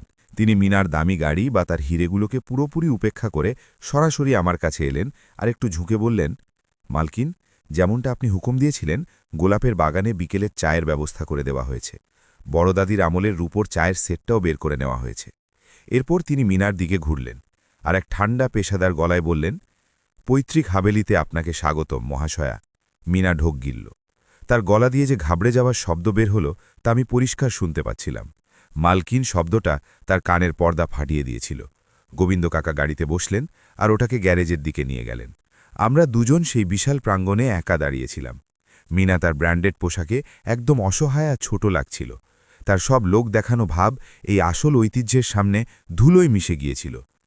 চলুন মিনাজি, আমি নিজের হাত বাড়িয়ে বললাম, চা ঠান্ডা হয়ে যাবে। আর এমনিতেও আপনাকে আমার সেই আবর্জনা দেখাতে হবে যার জন্য আমি আপনাকে এত দূরে এখানে ডেকেছি। মিনা আমার সাথে হাঁটতে লাগল, কিন্তু তার পা এমন চলছিল যেন সে কোনো ফাঁসির মঞ্চের দিকে যাচ্ছে। সে ভীত ছিল, কিন্তু তার নজরে এখন এমন এক লোভ আর আতঙ্ক দানা বাঁধছিল যা শীঘ্রই এক খুব বড় আগ্নেয়গিরিতে বদলে যেতে চলেছিল। সে এখন ধীরে ধীরে এটা বুঝতে পারছিল যে তার জামাই মানে আমার ছেলে রোহন কি বোকামি করেছে। আর এটাই তো আমি চেয়েছিলাম। খেলা তো কেবল শুরু হয়েছিল। আমরা দুজন হাভেলির পেছনে সেই বিশাল গোলাপের বাগানে চলে এলাম। বাতাসে চামেলি আর টাটকা ফুটে থাকা গোলাপের এক মিষ্টি কিন্তু কড়া সুগন্ধ ভেসে বেড়াচ্ছিল। বাগানের মাঝখানে একটা খুব বড় আর পুরনো বটগাছের ছায়ায় সাদা রঙের লোহার টেবিল আর চেয়ার রাখা ছিল। টেবিলের ওপর হাতে বোনা এক অত্যন্ত সূক্ষ্ম সাদা ক্রুশিয়া টেবিল ক্লথ বিছানো ছিল, আর তার ওপর বড় দাদির আমলের আসল রূপোর চায়ের সেটটা চকচক করছিল। রোজ সেই রূপোর ওপর ধাক্কা খেয়ে চারদিকে ছড়িয়ে পড়ছিল। আমি মিনাকে চেয়ারের দিকে ইশারা করলাম। সে এক রোবটের মতো টলতে টলতে এলো আর চেয়ারের কোণে এমনভাবে বসল যেন তার ভয় হচ্ছে যে চেয়ারটা ভেঙে যাবে। আমি খুব আয়েশ করে রূপোর সেই ভারী পাত্র থেকে চা ঢাললাম। চায়ের ভাপ বিকেলের ঠান্ডা হাওয়ায় উঠছিল। আমি একটা পেয়ালা মিনার দিকে এগিয়ে দিলাম। মিনা নিজের কাঁপতে থাকা হাত দিয়ে সেই পেয়ালাটা তুলল। তার হাতে পড়া দামি হীরের আংটিগুলো এখন সেই প্রাচীন আর রাজকীয় পেয়ালার সামনে একদম সস্তা আর নকল লাগছিল। হঠাৎ তার নজর পেয়ালার নিচে থাকা সেই ছোট সিলমোহরটার ওপর পড়ল। সে সবসময় দামি জিনিসের শৌখিন ছিল। সে অ্যান্টিক দোকান আর নিলামে যাতায়াত করত। তার ব্র্যান্ডস আর পুরনো জিনিসের খুব ভালো চেনা ছিল। সে সেই সিলমোহরটা দেখেই পেয়ালাটা প্রায় নিজের হাত থেকে ফেলেই দিচ্ছিল। এটা তো আসল সেভরিস পোর্সেলিনের চিনেমাটির। সে ফিসফিস করে উঠল। তার কণ্ঠস্বর গলায় আটকে গিয়েছিল। এটা 18 শতকের, শুধু এই একটা পেয়ালার দাম লাখে হবে। আমি নিজের চায়ের এক চুমুক নিলাম আর খুব অবহেলার সাথে বললাম, হবে হয়তো, আমি কি জানি। এসব বড়দাদির আমলের পুরনো আবর্জনা যা বছরের পর বছর ধরে আলমারিতে ধুলো খাচ্ছিল। আমি তো ভাবছিলাম এটা ভঙাড়িকে দিয়ে দেব। এমনিতেও আপনার তো ইটালির ঝকঝত প্লাস্টিক আর নতুন যুগের কাঁচই পছন্দ, তাই না?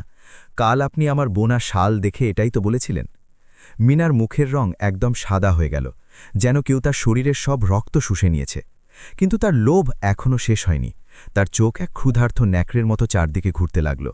তখনই তার নজর বারান্দার পাথরের দেওয়ালে টাঙানো এক খুব পুরনো আর ঝাপসা পেইন্টিংয়ের ওপর পড়ল। সে নিজের চেয়ার থেকে এমনভাবে লাফিয়ে উঠল যেন তাকে কারেন্ট লেগেছে। সে প্রায় দৌড়ে সেই দেওয়ালের কাছে গেল আর সেই পেইন্টিংয়ের একদম কাছে নিজের মুখ নিয়ে গেল।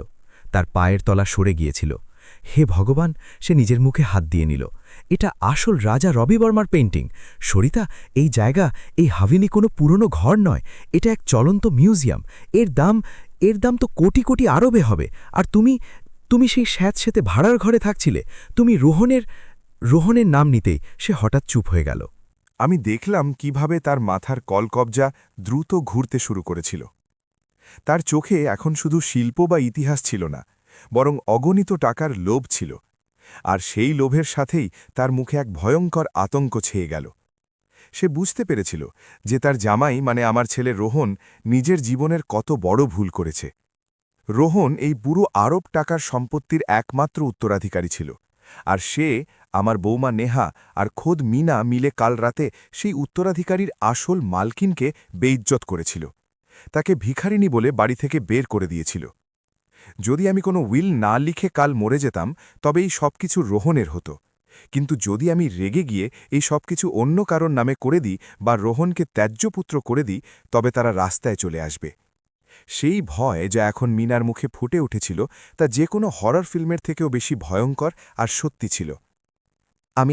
আমাকে ওয়াশরুমে যেতে হবে, মিনা হঠাৎ তোতলাতে তোতলাতে বলল। তার কপালে ঘাম চকচক করছিল। আমার পেটটা কিছু ঠিক লাগছে না। ওয়াশরুম কোথায়? ভেতরে গিয়ে ডান দিকে। আমি তার দিকে না তাকিয়ে নিজের চা খেতে খেতে বললাম। সে প্রায় দৌড়ে হাভেলির ভেতরে চলে গেল। সে ওয়াশরুমে যায়নি। হাভেলির এই পুরনো পাথরের দেওয়ালগুলো খুব বিশ্বাসঘাতক হয়। এগুলো আওয়াজকে আটকায় না, বরং তাকে এক কোণ থেকে অন্য কোণে প্রতিধ্বনিত হতে দেয়। আমি জানতাম সে কি করতে চলেছে। আমি নিজের জায়গায় বসে রইলাম। আমি চোখ বন্ধ করলাম আর মন দিয়ে শুনলাম। কিছু মুহূর্তের মধ্যেই আমি মিনার চিৎকার করা আর ফিসফিস করা আওয়াজ শুনতে পেলাম। সে একটা থামের পেছনে লুকিয়ে ফোনে কথা বলছিল। রোহন, তুমি দুনিয়ার সবথেকে বড় বোকা। মিনা ফোনে ফিসফিস করতে করতে প্রায় কাঁদছিল। তুমি আমাকে বলেছিলে যে তোমার মা এক অশিক্ষিত আর গরিব মহিলা, যার কাছে একটা ফুটো কড়িও নেই। তুমি ১ নম্বরের গাধা রোহন। তোমার মা কোনো ঝুপড়িতে বসে নেই, তিনি এক আসল রাজকীয় হাভেলিতে বসে আছেন। এখানে কোটি কোটি টাকার পেন্টিং আছে, রূপও আছে, শত শত একর জমি আছে। এই সম্পত্তি আমার পুরো খানদানের দৌলতের থেকেও ১০০ গুণ বেশি। ফোনের ওপাশ থেকে হয়তো রোহন কিছু জিজ্ঞেস করেছিল, কারণ মিনার রাগ আরও বেড়ে গেল। আমাকে প্রশ্ন করো না বোকা, তুমি এক্ষুনি নেহাকে নিয়ে এখানে এসো। আমি তোমাকে লোকেশন পাঠিয়ে দিয়েছি। আর শোনো, আমার কথা কান খুলে, যদি তুমি তোমার মায়ের এই সম্পত্তি হারিয়ে ফেলো, যদি তিনি তোমাকে নিজের উইল থেকে বের করে দেন, তবে আমি কসম খাচ্ছি যে আমি নেহার সাথে তোমার ডিভোর্স করিয়ে দেব আর তোমাকে একটা পয়সার জন্য ভিখারি বানিয়ে দেব। এসো এখানে আর নিজের মায়ের পায়ে গিয়ে পড়ো, নাক ঘষো তার সামনে, যা খুশি করো, কিন্তু তাকে মানাও। সে ফোন কেটে দিল। আমি বাইরে বাগানে বসে হাসছিলাম। মিনার এই ঘাবড়ে যাওয়া আমার কাছে কোনো মিষ্টি সুরের থেকে কম কিছু ছিল না। যারা কাল পর্যন্ত আমার রক্তের সম্পর্ককে নিজের দৌলতের দাঁড়িপাল্লায় মাপছিল, আজ সেই দৌলতই তাদের গলার ফাঁস হয়ে গিয়েছিল। কিছু মিনিট পরে মিনা ফিরে এলো। সে নিজের মুখে এক খুব অদ্ভুত আর ভীত মেকি হাসি চিপকে রেখেছিল। আমি এসে গেছি সারিতাজি। বাহ, আপনার হাভেলি তো খুব বড়, সে টলমলো গলায় বলল। আমি শুধু হেসে মাথা নাড়লাম। আমি জানতাম যে এখন এক খুব বড় তামাশা হতে চলেছে। আমি অপেক্ষা করতে লাগলাম। প্রায় ৪৫ মিনিট পর হাভেলির সেই শান্ত পরিবেশকে একটা গাড়ির ইঞ্জিনের তীব্র আর কর্কশ আওয়াজ চিরে দিল। রোহনের গাড়ি হাভেলির প্রধান প্রাঙ্গণে এমনভাবে ব্রেক মারল যে সাদা কাকড় হাওয়ায় উড়ে গেল, আর আমার গোলাপ গাছে ধুলোর এক আস্তরণ জমে গেল।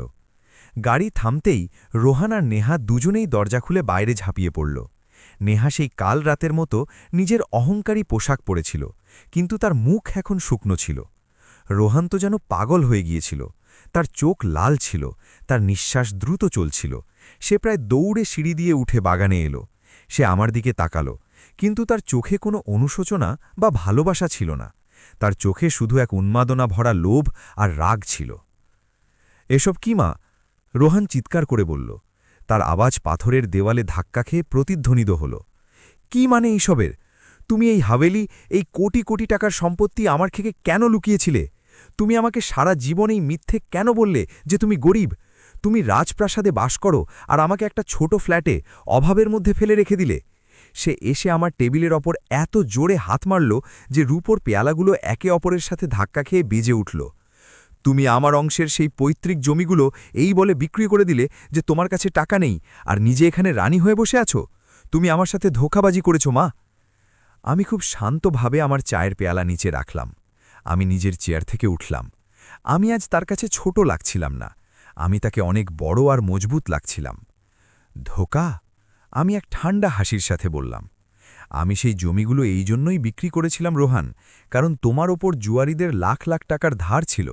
ওই লোকগুলো তোমাকে মেরে ফেলতে চেয়েছিল। আমি নিজের সম্মান বিক্রি করে তোমাকে বাঁচিয়েছিলাম। আর এই হাভেলির কথা যদি বলো, তবে আমি এটা তোমার থেকে এই জন্যই লুকিয়েছিলাম, কারণ আমি জানতাম তুমি কি জিনিস। যদি 10 বছর আগে তুমি এই হাভেলির কথা জানতে পারতে, তবে আজ এই হাভেলিও কোনো জুয়ার আড্ডায় নিলাম হয়ে যেত। তুমি এটাকেও কোনো জুয়ার আড্ডায় নিলাম করে এই মিনা আর তোমার স্ত্রীর দামি শখ পূরণ করতে। আমি এটা নিজের জন্য নয়, আমাদের বংশের সম্মানের জন্য বাঁচিয়ে রেখেছিলাম। তখনই নেহা, আমার বৌমা, মাঝখানে ঝাঁপিয়ে পড়ল। সে নিজের মুখে এক খুব মিষ্টি আর বিষাক্ত হাসি ফুটিয়ে নিল। আরে মাম্মিজি, এখন যা হয়েছে তা তো হয়েই গেছে। সে আমার কাছে এসে আমার কাঁধে হাত রাখার চেষ্টা করে বলল, আমরা তো পরিবার, তাই না? ভুল তো হয়েই যায়। দেখুন, এখন আপনার বয়স হয়েছে, আপনি একা এত বড় হাভেলি কিভাবে সামলাবেন? আপনি বরং এক কাজ করুন, আপনি এই সব প্রপার্টি রোহানের নামে ট্রান্সফার করে দিন। এতে ট্যাক্সও কম লাগবে, আর আমরা আপনার কাছে এসে থাকব, আপনার সেবা করব। আমি নেহার হাত আমার কাঁধ থেকে ঝেড়ে ফেললাম। যতক্ষণ আমার শরীরে প্রাণ আছে, এই হাভেলির একটা ইঁটও তোমাদের নামে হবে না। আমি কড়া গলায় বললাম, তোমরা কাল রাতে আমাকে তোমাদের ঘরের দরজার পাপোশ বলছিলে না? তো আজ তোমরা এই হাভেলির দরজার বাইরে দাঁড়িয়ে আছো। বেরিয়ে যাও এখান থেকে। রোহানের মুখ রাগে লাল হয়ে গেল, তার গলার রগ ফুলে উঠল। সে আমার একদম কাছে চলে এলো আর এমন এক কথা বলল যা আমার ভেতরে বেঁচে থাকা মাকে চিরকালের জন্য মেরে ফেলল। তুমি বুঝতে পারছ না মা, সে ফিসফিস করে কিন্তু এক অত্যন্ত বিপজ্জনক গলায় বলল, তুমি এই হাভেলি আমার থেকে ছিনিয়ে নিতে পারবে না। তুমি এখন বুড়ি হয়ে গেছ, তোমার মাথা এখন আর কাজ করে না। তুমি সঠিয়ে গেছ মা, তোমার কিছু মনে থাকে না। সে এক পা আরও এগিয়ে এলো আর আমাকে সরাসরি হুমকি দিল, যদি তুমি চুপচাপ এই সব পেপার আমার নামে সাইন না করো, তবে আমি কালই কোর্টে যাব। আমি জজের সামনে প্রমাণ করে দেব যে তোমার মানসিক অবস্থা ঠিক নেই। আমি ডাক্তারদের রিপোর্ট বানাবো যে তোমার ডিমেনশিয়া আছে, আর তুমি নিজের সিদ্ধান্ত নিজে নেওয়ার যোগ্য নও। আমি তোমাকে আইনিভাবে অযোগ্য ঘোষণা করিয়ে দেব। সে এক ভয়ানক হাসির সাথে বলল, এবং এরপর কি হবে জানো মা? জজ পুরো হাভেলির কন্ট্রোল আমাকে দিয়ে দেবে, আর আমি তোমাকে একটা পাগলখানায় ভর্তি করিয়ে দেব। ওখানে তোমাকে রোজ ঘুমের ওষুধ খাওয়ানো হবে, আর তুমি ওখানেই পচতে থাকবে। কারোর কিছু এসে যাবে না যে তুমি বেঁচে আছো নাকি মরে গেছো। এটা তোমার ভালোর জন্যই মা। সোজা কথায় সাইন করে দাও, নয়তো আমি তোমাকে মেন্টাল হসপিটালে পাঠিয়ে দেব। আমি স্তম্ভিত হয়ে গেলাম। আমার পায়ের তলা থেকে যেন মাটি সরে গেল। আমার ভয় লাগছিল না, আমার এমন এক অসহ্য যন্ত্রণা হচ্ছিল যে আমি শব্দে প্রকাশ করতে পারব না। একটা ছেলে, আমার নিজের রক্ত, যাকে আমি 9 মাস নিজের গর্ভে পালন করেছি, সে আজ সম্পত্তির লোভে নিজের মাকে পাগল প্রমাণ করার আর পাগলখানায় পচানোর হুমকি দিচ্ছে। আমি মিনা আর নেহার দিকে তাকালাম। তারা দুজনে চুপচাপ দাঁড়িয়েছিল, কেউ তাকে আটকাল না। টাকা সবার মাথায় খুন হয়ে চেপেছিল। তারা আমার ভেতরের সেই শেষ সুন্তটুকিও ছিঁড়ে দিয়েছিল, যা আমাকে রোহানের সাথে জুড়ে রাখত। এখন সে আমার ছেলে ছিল না, এখন সে শুধু এক লোভী জানোয়ার ছিল, আর আমাকে সেই জানোয়ারের শিকার নয়, বরং শিকারই হতে হবে। বন্ধুরা, আমার মন কাঁদছে, কিন্তু আমার চোখ এখন একদম শুকনো। যখন একটা ছেলে সম্পত্তির লোভে নিজের মাকেই পাগল প্রমাণ করার, তাকে জ্যান্ত পাগলখানার কালকুঠুরিতে ফেলে দেওয়ার হুমকি দেয়, তখন কি সেই মায়ের উচিত চুপচাপ নিজের কাগজপত্র সঁপে দেওয়া, নাকি তার এমন এক লড়াই লড়া উচিত যা সমাজের প্রতিটি লোভী সন্তানের জন্য এক শিক্ষা হয়ে দাঁড়ায়? যদি আপনাদের রক্তও এটা শুনে ফুটে ওঠে, যদি আপনারাও চান যে আমি এই গদ্দার ছেলেকে তার সঠিক জায়গা দেখাই, তবে দয়া করে কমেন্ট বক্সে আমরা আপনার সাথে আছি সারিতাজি লিখে আমার সাহস বাড়ান। এই ভিডিওটি লাইক করুন আর চ্যানেলটি সাবস্ক্রাইব অবশ্যই করুন।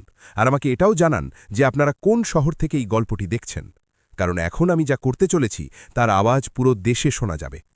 রোহানের সেই খৌফনাক হুমকির পর হাভেলির সেই সুন্দর বাগানে এমন এক নিস্তব্ধতা ছেয়ে গেল যা শ্মশানের থেকেও বেশি ভারী ছিল। আমার নিজের গর্ভজাত সন্তান আমার সামনে দাঁড়িয়ে আমাকে জ্যান্ত এক কালকুঠুরিতে পচানোর কথা বলছিল। আমার বৌমা নেহা আর আমার বিয়াইন মিনার মুখে এক অদ্ভুত শয়তানি জেল্লা ছিল। তাদের মনে হচ্ছিল যে এক বুড়ি একা মহিলা এই আইনি আর মানসিক চাপের সামনে ভেঙে পড়বে, কাঁদতে কাঁদতে নিজের সব সম্পত্তি তাদের নামে লিখে দেবে। কিন্তু তারা এটা জানত না যে মহিলা তার স্বামীর মৃত্যুর পর একাই পৃথিবীর সব ঝড়ের মোকাবিলা করেছে, তাকে কাগজের এই মেকি বাঘ দিয়ে ভয় দেখানো যায় না। আমি এক দীর্ঘশ্বাস নিলাম। আমার চোখে জল ছিল না, বরং এক এমন ঠান্ডা আগুন ছিল যা এখন তাদের সবাইকে ভস্য করতে চলেছিল। পাগলখানা? আমি খুব শান্ত আর স্থির গলায় জিজ্ঞেস করলাম। আমার গলায় একটুও কাঁপল না। তুমি আমাকে পাগল প্রমাণ করবে রোহান? তুমি কোর্টে জজের সামনে এটা প্রমাণ করবে যে আমার মানসিক অবস্থা ঠিক নেই, যাতে তুমি আমার এই পৈতৃক হাভেলি আর আমার টাকার উপর কবজা করতে পারো? রোহন এক কুটিল হাসির সাথে মাথা নাড়ল। তার মনে হলো সে আমাকে হারিয়ে দিয়েছে। হ্যাঁ মা, একদম। আর আমার কাছে আমার স্ত্রী আর শাশুড়ি সাক্ষী হিসেবে আছে যে তুমি অদ্ভুত সব কাণ্ড কারখানা করো। চুপচাপ কাগজে সাইন করে দাও, এতেই তোমার ভালো।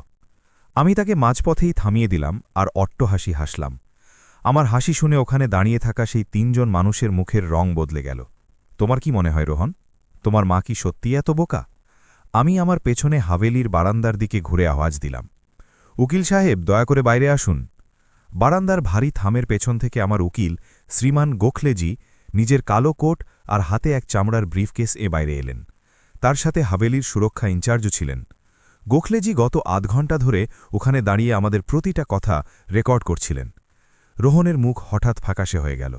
তার সেই অহংকারী হাসি কোথায় যেন গায়েব হয়ে গেল। নেহা ভয়ের চোটে নিজের মা মিনার হাত শক্ত করে ধরল। আমি আমার চেয়ারে রাখা নিজের ঝোলাটা তুললাম আর তার থেকে সেই প্লাস্টিকের ফাইলটা বের করলাম, যা আমাকে আজ সকালেই ব্যাংক ম্যানেজার বর্মাজি দিয়েছিলেন।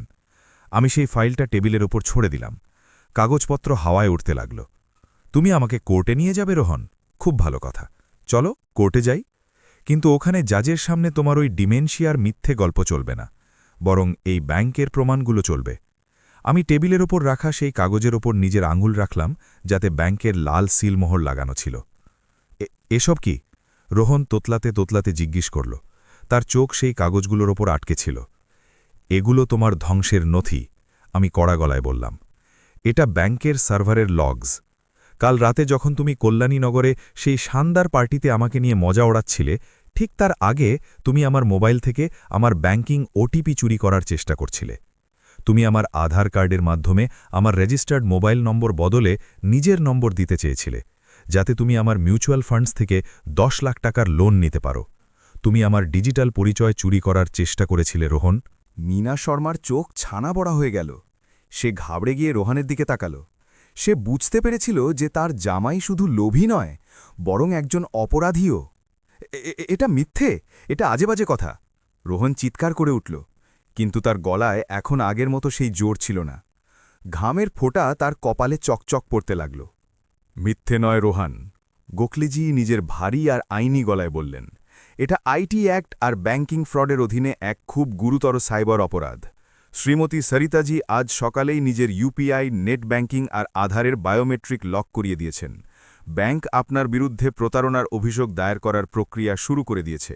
একজন ছেলের দ্বারা নিজের মায়ের আর্থিক অধিকার এভাবে হাইজ্যাক করা জামিন অযোগ্য অপরাধের আওতায় পড়ে। যদি সরিতাজি সঠিক সময় নিজের ব্যাংকের অ্যালার্টগুলো খেয়াল না করতেন আর দ্রুত ব্যবস্থা না নিতেন, তবে আজ আপনি ওনার টাকা দিয়ে ফুর্তি করতেন, আর এখন আপনি ওনাকে পাগলখানায় পাঠানোর হুমকি দিচ্ছেন। এটা সিনিয়র সিটিজেন অ্যাক্টের অধীনে নির্যাতনেরও সরাসরি মামলা। আইনি ধারার জেলের নাম শুনতেই রোহানের পায়ের তলা থেকে মাটি সরে গেল। সে চেয়ারে ধপ করে বসে পড়ল। নেহা যে কিছুক্ষণ আগে আমাকে মিষ্টি মিষ্টি কথায় ভুলিয়ে সম্পত্তি হাতানোর চেষ্টা করছিল, সে এখন পুরোপুরি কাঁপছিল। মীনা তো যেন নিজের নিঃশ্বাসই বন্ধ করে ফেলেছিল। যে চাল তারা আমার ওপর চেলেছিল তা উল্টে তাদেরই গলার ফাঁস হয়ে গিয়েছিল। আমি টেবিলের ওপর 2 হাত রাখলাম আর রোহানের চোখে সরাসরি তাকালাম। তুই কি ভেবেছিলি যে তুই আমাকে অশিক্ষিত আর দুর্বল ভেবে আমার সবকিছু ছিনিয়ে নিবি? আমি তোকে এই পৃথিবীতে চলতে শিখিয়েছিলাম রোহান, তুই আমাকে দৌড়ানো শেখাতে আসিস না। যে মা নিজের বাচ্চার পেট ভরানোর জন্য নিজে অভুক্ত থাকতে পারে, সেই মা নিজের আত্মসম্মান রক্ষার জন্য নিজের সেই বাচ্চাকে জেলেও পাঠাতে পারে। আমি আমার উইল বদলে দিয়েছি। এই হাভেলি, আমার ব্যাংক ব্যালেন্স, আমার গয়না, কোনো কিছুর ওপর তোর কোনো অধিকার নেই। আমি তোকে আমার সব সম্পত্তি থেকে ত্যায্যপুত্র করেছি। মা আমার কথা শোনো। রোহনের গলা এখন কান্নাকাটি আর মিনতিতে ভরে গিয়েছিল। সে হঠাৎ চেয়ার থেকে উঠল আর আমার পায়ের দিকে ঝুঁকতে লাগল। আমার ভুল হয়ে গেছে মা, আমি লোভে অন্ধ হয়ে গিয়েছিলাম। আমাকে জেলে পাঠিও না মা, আমার চাকরি চলে যাবে, আমার জীবন বরবাদ হয়ে যাবে। প্লিজ মা, আমাকে ক্ষমা করে দাও। আমি নিজের পা পেছনে সরিয়ে নিলাম। আমাকে মা বলো না রোহন, তোমার মা কাল রাতে কল্যাণীনগরের সেই ঝকঝকে মেঝেতে মারা গেছে। তুমি কাল বলেছিলে না যে আমি ওই বাড়ির দরজার পাপোশও কিনতে পারবো না? তো শোনো, আজ আমি এই পৈতৃক হাভেলির মালকিন সরিতা দেবী তোমাকে নিজের বাড়ি থেকে ধাক্কা মেরে বের করে দিচ্ছি। আমি গোবিন্দ কাকা আর সিকিউরিটি গার্ডদের দিকে ইশারা করলাম। কাকা, এই তিনজনকে আমার হাভেলির জমিকে বের করে দিন, আর যদি এদের আবার এখানে দেখার চেষ্টা করা হয় তবে সরাসরি পুলিশকে ফোন করবেন। সিকিউরিটি গার্ডরা এগিয়ে এসে রোহন আর নেহাকে বাহু ধরে টেনে নিয়ে গেল।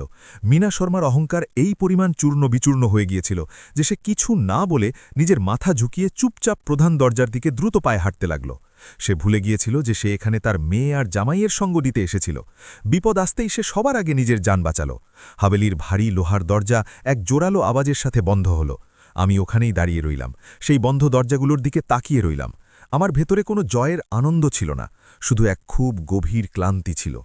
একজন মা কখনো নিজের সন্তানকে হারিয়ে খুশি হতে পারে না, কিন্তু কখনো কখনো নিজের অস্তিত্ব বাঁচিয়ে রাখার জন্য এই তেতো ঘুট গিলতেই হয়। আমার মনে হয়েছিল যে এখন সবকিছু শান্ত হয়ে যাবে। আমার মনে হয়েছিল যে রোহন আর তার স্ত্রীকে তাদের যোগ্যতা বুঝিয়ে দেওয়া হয়েছে, আর তারা এখন আর কোনো দিন আমার জীবনে হস্তক্ষেপ করবে না। কিন্তু আমি ভুল ছিলাম। অন্যায় এত সহজে হার মানে না, বিশেষ করে তখন যখন সে জানে যে সোনার ডিম দেওয়া মুরগিকে সে চিরকালের জন্য হারিয়ে ফেলেছে। সেই রাতে হাভেলিতে খুব শান্তি ছিল। আমি আমার ঘরে বসে বড় দাদির এক পুরনো বই পড়ছিলাম। তখনই আমার ফোন অনবরত বাজতে লাগল। এগুলো আমার কিছু দূর সম্পর্কের আত্মীয় আর চেনা পরিচিতদের মেসেজ ছিল। আমি স্ক্রিন খুলতেই আমার বুক কেঁপে উঠল।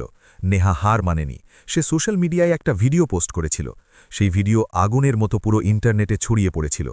আমি কাঁপতে কাঁপতে সেই ভিডিওটি প্লে করলাম। ভিডিওতে নেহা মাটিতে বসেছিল।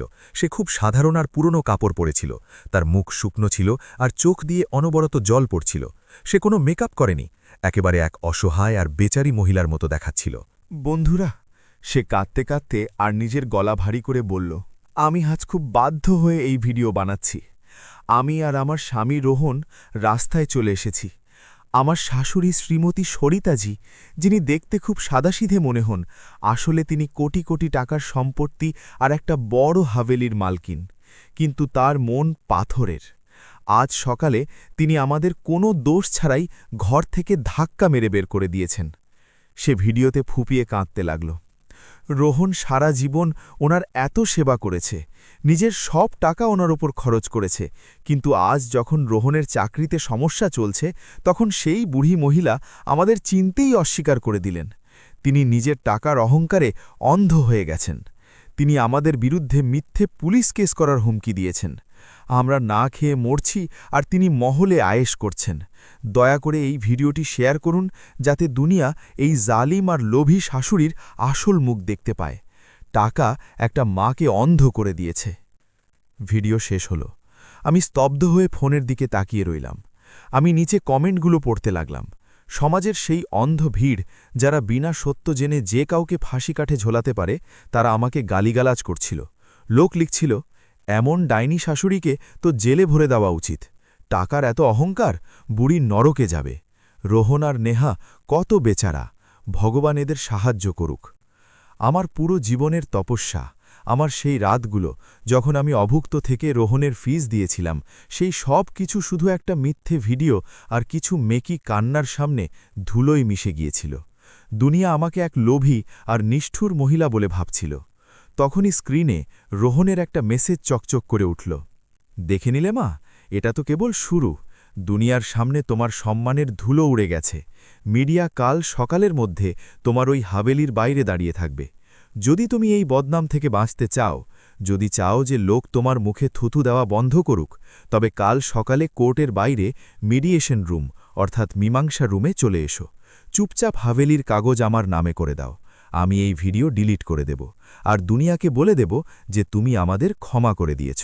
সিদ্ধান্ত তোমার মা, হাভেলি বাঁচবে নাকি নিজের সম্মান। আমি ফোনটাকে শক্ত করে মুঠোর মধ্যে চেপে ধরলাম। আমার বুকে এক অদ্ভুত জ্বালা হচ্ছিল। ওই লোকগুলো আমার সম্মানের সাথে খেলছিল।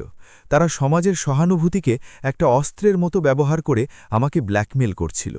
তারা ভাবছিল যে এক ৬০ বছরের বুড়ি মহিলা যে সব সময় সমাজের টিটকিরি আর বদনামকে ভয় পেয়ে এসেছে, সে এই ইন্টারনেট আর মিডিয়ার ভয়ে হাঁটু গেড়ে বসবে।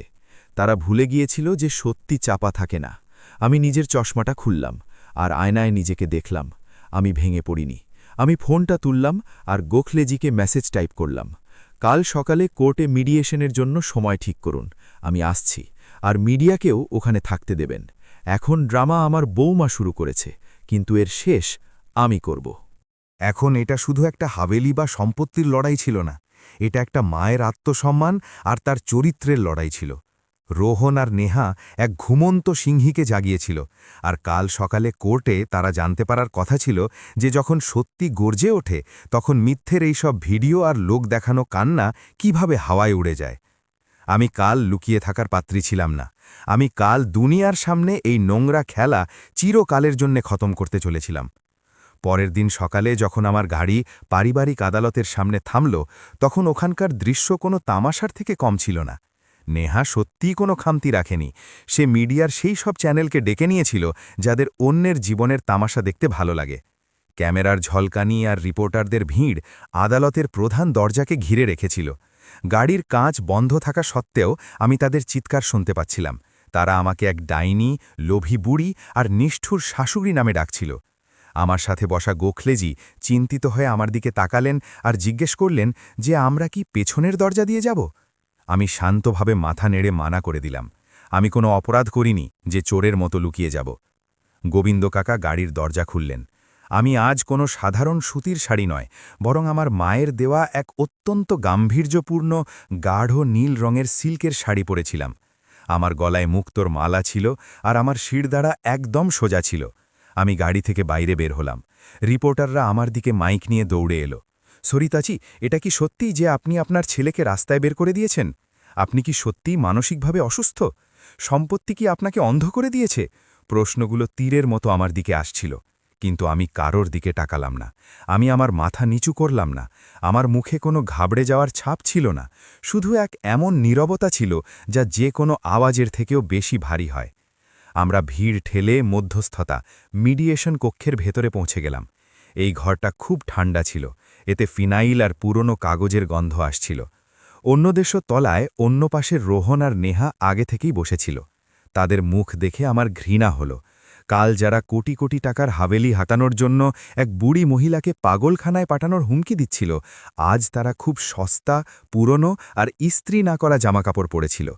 নেহা কোনো মেকআপ করেনি, আর রোহন এমন মাথা নিচু করে বসেছিল যেন দুনিয়ার সবথেকে বড় শিকার সেই। তাদের সাথে তাদের উকিল বসেছিল, যার মুখে এক অত্যন্ত শয়তানি আর অহংকারী হাসি ছিল। মধ্যস্থতা আধিকারিক ঘরে প্রবেশ করলেন আর নিজের ফাইল খুললেন। শ্রীমতী সরিতাজি, আধিকারিক বললেন, আপনার ছেলে রোহন আদালতে এক আবেদন জমা দিয়েছে যে আপনি মানসিকভাবে এখন সিদ্ধান্ত নিতে সক্ষম নন। তাদের বক্তব্য যে আপনি ডিমেনশিয়া বা ভুলোমনা রোগ আর প্যারানয়া বা সন্দেহ করার রোগে ভুগছেন। এই মানসিক অস্থিরতার কারণেই আপনি আপনার পৈতৃক সম্পত্তি বছরের পর বছর লুকিয়ে রেখেছিলেন, আর এখন আপনি অকারণে নিজেরই পরিবারকে বের করে দিচ্ছেন। তারা চায় যে আপনার ব্যাংক অ্যাকাউন্ট, আপনার সম্পত্তি আর আপনার সব আইনি অধিকার তাদের নামে করে দেওয়া হোক, যাতে তারা আপনার সঠিক যত্ন নিতে পারে। আপনি কি আদালতের বাইরে কোনো মীমাংসা করতে চান, নাকি আমরা এই মানসিক অযোগ্যতার কেসটিকে জজের সামনে ট্রায়ালের জন্য পাঠিয়ে দেব? রোহনের উকিল টেবিলের ওপর কিছু কাগজপত্র ছুঁড়লেন। স্যার, আমাদের কাছে সাক্ষীদের বয়ান আছে। আমার মক্কেলের শাশুড়ি শ্রীমতী মীনা শর্মা এই কথার সাক্ষী যে সরিতাজি একা একা বিড়বিড় করেন। ওনার মনে হয় যে লোক ওনার বিরুদ্ধে ষড়যন্ত্র করছে, আর ওনার আচরণ খুব হিংস্র হয়ে উঠেছে। ইন্টারনেটে ভাইরাল হওয়া ভিডিওটি এই কথার প্রমাণ যে সমাজও এটাই মানে যে এক সুস্থ মাথার মা নিজেরই বাচ্চাদের এভাবে না খেয়ে মরার জন্যে রাস্তায় ছুঁড়ে ফেলতে পারে না। যদি সরিতাজি চুপচাপ একটা পাওয়ার অব অ্যাটর্নিতে সই করে দেন আর সম্পত্তির দায়িত্ব রোহনকে সঁপে দেন, তবে আমরা এই কেস তুলে নেব আর ওনাকে কোনো মেডিকেল ফেসিলিটিতে পাঠানোর জেদ ধরব না। নেহা সাথে সাথে নিজের চোখে মেকি জল ভরে নিল আর তার নাটক শুরু করে দিল। মাম্মিজি, প্লিজ মেনে নিন, আমরা তো আপনার ভালোই চাই। আপনি অসুস্থ, আপনার চিকিৎসার দরকার আছে। আমরা মিডিয়াকেও শুধু এই জন্যে ডেকেছিলাম কারণ আপনি আমাদের কথা শুনছিলেন না আর আমরা অসহায় হয়ে গিয়েছিলাম। আপনি হাবেলি আমাদের নামে করে দিন, আমরা আপনাকে খুব ভালোবেসে রাখব। আমি একটা দীর্ঘশ্বাস নিলাম। আমি রোহনের দিকে তাকালাম, সে আমার নজর এড়িয়ে যাচ্ছিল। সে জানত সে কি করছে, কিন্তু দৌলতের খিদে তার আত্মাকে পুরোপুরি মেরে ফেলেছিল। আমি মধ্যস্থতা আধিকারিকের দিকে তাকালাম আর নিজের কণ্ঠস্বর একদম শান্ত রেখে বললাম, স্যার, আমার ছেলের দাবি যে আমার মানসিক অবস্থা ঠিক নেই, আমি পাগল। আমার মনে হয় আজ আমার শব্দ দিয়ে নয়, বরং প্রমাণ দিয়ে নিজের কথা বলা উচিত। আমি গোখলেজির দিকে ইশারা করলাম। গোখলেজি নিজের ব্রিফকেস থেকে একটি ছোট পেন ড্রাইভ বের করলেন এবং সেটি কামরার দেওয়ালে লাগানো বড় এলসিডি স্ক্রিনের সিস্টেমে লাগিয়ে দিলেন। কিছু সেকেন্ডের মধ্যেই স্ক্রিন চালু হয়ে গেল। আমার ছেলে বলেছিল যে আমি হিংস্র এবং কোনো কারণ ছাড়াই আমি এদের ঘর থেকে বের করে দিয়েছি। আমি বললাম, স্যার, দয়া করে এই ভিডিওটি দেখুন। স্ক্রিনে যে ভিডিওটি চলল সেটি কল্যাণীনগরে মীনা শর্মার নতুন বাড়ির গৃহপ্রবেশের পার্টির ছিল। ওখানে লাগানো হাই ডেফিনেশন সিসিটিভি ক্যামেরা সব কিছু খুব পরিষ্কার রেকর্ড করেছিল। ভিডিওতে কোনো শব্দ ছিল না, কিন্তু আমি কালই ওই পার্টির আয়োজকদের থেকে এর অডিও বের করে নিয়েছিলাম। ভিডিও প্লে হলো আর পুরো কামরায় রোহনের সেই অহংকারী আর ক্রূর কণ্ঠস্বর প্রতিধ্বনিত হয়ে উঠল, যা সে 1 সপ্তাহ আগে আমাকে বলেছিল। পুরো জীবন গাধার মতো খাটুনি খেটে নাও, তোমাদের কাছে এমন বাড়ি কখনো হবে না। এই বাড়ির দরজার পাপোশও কিনতে পারবে না তুমি। নিজেকে আমার স্ত্রীর পরিবারের সাথে তুলনা করা বন্ধ করো আর বাড়ি যাও, এখানে তমাশা করো না। স্ক্রিনে পরিষ্কার দেখা যাচ্ছিল যে রোহন একটি খুব দামি ডিজাইনার স্যুট পরেছিল। সে কোনো বেচারা গরিবের মতো নয়, বরং একজন অহংকারী ধনীর মতো দেখাচ্ছিল। ভিডিওতে মেহা মুখে হাত দিয়ে আমার দারিদ্র্য নিয়ে ঠাট্টা করে হাসছিল, আর তার মা মীনা শর্মা আমার হাতে বোনা শালটিকে আবর্জনার মতো মাটিতে ফেলে দিচ্ছিল। ক্যামেরায় আমার সেই অপমানিত আর নুয়ে পড়া মুখ পরিষ্কার দেখা যাচ্ছিল। কামরায় একদম নিস্তব্ধতা ছেয়ে গেল। মধ্যস্থতা আধিকারিকের চোখ ছানা বড়া হয়ে গেল। রোহনে মুখ এমন হয়ে গেল যেন কেউ তার রক্ত চুষে নিয়েছে। নেহার মেকি চোখের জল হঠাৎ শুকিয়ে গেল আর তার চোখ ভয়ে বড় বড় হয়ে গেল। এই ভিডিওটা পুরনো, এটা এডিট করা হয়েছে। রোহন তোতলাতে তোতলাতে চিৎকার করার চেষ্টা করল। না রোহন, গোখলেজি নিজের কড়া গলায় বললেন। স্ক্রিনের কোণে টাইম স্ট্যাম্প দেখুন, এটা ঠিক 1 সপ্তাহ পুরনো ভিডিও এবং এটি ফরেন্সিকভাবে প্রমাণিত। আমি নিজের চেয়ার থেকে কিছুটা সামনে ঝুঁকে বললাম, তো স্যার, যে ছেলে 1 সপ্তাহ আগে নিজের মাকে একটি দামি কার্পেট আর দরজার পাপোশের থেকেও নিচু বলছিল, আজ সে হঠাৎ ছেঁড়া পুরনো কাপড় পরে এই নাটক করছে যে সে রাস্তায় চলে এসেছে মাত্র 1 সপ্তাহে। রোহনের উকিল এখন নিজের কাগজপত্র গোছাতে শুরু করেছিল। সে বুঝতে পেরেছিল যে তার মক্কেল একজন মিথ্যেবাদী আর প্রতারক মানুষ। কিন্তু আমার আক্রমণ এখনও শেষ হয়নি। আমি গোখলেজিকে ইশারা করলাম। স্ক্রিন থেকে এখন ভিডিও সরে গেল আর ব্যাংকের অনেক নথি, ফরেন্সিক সাইবার রিপোর্ট এবং আমার ব্যাংক স্টেটমেন্ট দেখা যেতে লাগল। আমার ছেলের দ্বিতীয় অভিযোগ এই যে আমি প্যারানয়েড। আমার সব সময় সন্দেহ হয় যে লোক আমাকে লুটে নেবে এবং আমি নিজের সম্পত্তি লুকিয়ে রেখেছি। আমি স্ক্রিনে আঙুল রেখে বললাম, স্যার, এটা সন্দেহ নয়, এটা আমার তিক্ত অভিজ্ঞতা। স্ক্রিনে দেখুন, 2015 সাল আমি আমার স্বামীর পৈতৃক জমি 10 লাখ টাকায় বিক্রি করলাম। টাকা কোথায় গেল? রোহনের জুয়া আর বাজি ধরার ধার মেটাতে। 2020 সাল আমি আমার গ্রামের বাড়ি বিক্রি করলাম। টাকা কোথায় গেল? নেহা আর রোহনের জাঁকজমকপূর্ণ বিয়ে আর এই চকচকে এসইউভি গাড়ির ডাউন পেমেন্টে। গত 10 বছরে আমি আমার প্রতিটি জিনিস বিক্রি করে দিয়েছি যাতে আমার ছেলে দুনিয়ার সামনে নিজের মিথ্যে শান দেখাতে পারে। আমি উঠলাম আর টেবিলে দুহাত রেখে সরাসরি রোহনের চোখে তাকাতে লাগলাম। আমার চোখের সেই আগুন তাকে চেয়ারে আরও পেছনে ঠেলে দিল। আর সবথেকে টাটকা প্রমাণ দেখুন স্যার, ঠিক 3 দিন আগের তারিখ। এটা আমার ব্যাংক অ্যাকাউন্টের ডিজিটাল লক। আমারই এই আদরের আর অসহায় ছেলেটি আমার মোবাইল ফোন লুকিয়ে ব্যবহার করেছে। এটি আমার আধার কার্ডের সাথে যুক্ত ফোন নম্বর বদলানোর ওটিপি জেনারেট করেছে। এটি আমার মিউচুয়াল ফান্ডস থেকে 50 লাখ টাকার লোন নেওয়ার চেষ্টা করেছে। যদি আমার ব্যাংক ম্যানেজার সঠিক সময়ে আমাকে সতর্ক না করতেন, আমার ইউপিআই আর কার্ড ব্লক না করতেন, তবে আজ এই মানুষটি আমার বৃদ্ধ বয়সের শেষ সম্বলটুকুও গিলে ফেলত। আমি মধ্যস্থতা আধিকারিকের দিকে ঘুরে বললাম, স্যার, নিজের জীবনভরের খাটুনিকে একজন সাইবার চোরের হাত থেকে বাঁচানো কি মানসিক অসুখ? যদি একজন মা এটা বুঝে যান যে তিনি কোনো ছেলেকে নয়, বরং একজন পরজীবী প্যারাসাইটকে জন্ম দিয়েছেন যে তাকে ভেতর ভেতর খেয়ে ফেলছে, তবে কি তিনি পাগল? হ্যাঁ স্যার, হয়তো আমি পাগল ছিলাম। আমি পাগল ছিলাম যে এটা ভাবতাম যে আমি না খেয়ে থাকলেও যদি একে সবকিছু দিয়ে দিই তবে এ আমাকে সম্মান করবে। আমি পাগল ছিলাম যে এর প্রতিটি ধোঁকাকে, এর বোকামি ভেবে ক্ষমা করতে থাকতাম। কিন্তু আজ আমি পুরোপুরি মানসিকভাবে সুস্থ। রোহনের মুখ হাঁ হয়ে গিয়েছিল। তার কাছে বলার মতো একটি শব্দও ছিল না। নিজের বোনা জালে সে নিজের গলায় এমনভাবে ফেঁসে গিয়েছিল যে তার দম বন্ধ হয়ে আসছিল। আমি আমার ঝোলাটি তুললাম আর গোখলেজির দিকে তাকালাম। উকিল সাহেব, আমার জবাব নথিভুক্ত করুন। আমি কোনো রফাসূত্র বা সমঝোতা করব না। আমি রোহন আর নেহার বিরুদ্ধে সিনিয়র সিটিজেন প্রোটেকশন অ্যাক্টের অধীনে আর্থিক এবং মানসিক নির্যাতনের মামলা করতে চাই। সাথে ব্যাংকিং ফ্রড আর আমার ডিজিটাল পরিচয় চুরির চেষ্টার জন্য এফআইআর দায়ের করুন। আর আমার একটি রেস্ট্রেনিং অর্ডার চাই। এই দুই মানুষ আমার হাভেলি, আমার ব্যাংক বা আমার শরীরের ১০০ মিটারের গণ্ডির মধ্যেও যেন নজর না আসে।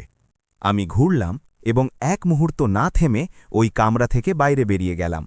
দরজা খুলতেই বাইরে দাঁড়িয়ে থাকা মিডিয়া, যাদের নেহা আমার তমাশা দেখার জন্য ডেকেছিল, তারা এখন খামোশ ছিল। হয়তো দরজা কিছুটা খোলা রয়ে গিয়েছিল বা ভেতরের প্রতিধ্বনিত হওয়া আওয়াজ বাইরে চলে এসেছিল। তারা বুঝতে পেরেছিল যে শিকার আমি নই, বরং ভেতরে বসে থাকা ওই দুই লোভী নেকড়ে ছিল।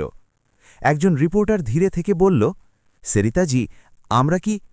আমি শুধু আমার হাত তুললাম এবং কোনো জবাব না দিয়েই নিজের গাড়িতে গিয়ে বসে পড়লাম। গাড়ির কাজ বন্ধ হল আর আমরা ওখান থেকে বেরিয়ে গেলাম। বাইরের হাওয়া আজ খুব টাটকা লাগছিল। আমার কাঁধ থেকে বছরের পর বছর ধরে বয়ে চলা সেই বোঝা, সেই মিথ্যে মাতৃত্ব যা আমাকে ভেতর ভেতর মেরে ফেলছিল, আজ চিরকালের জন্য নেমে গিয়েছিল।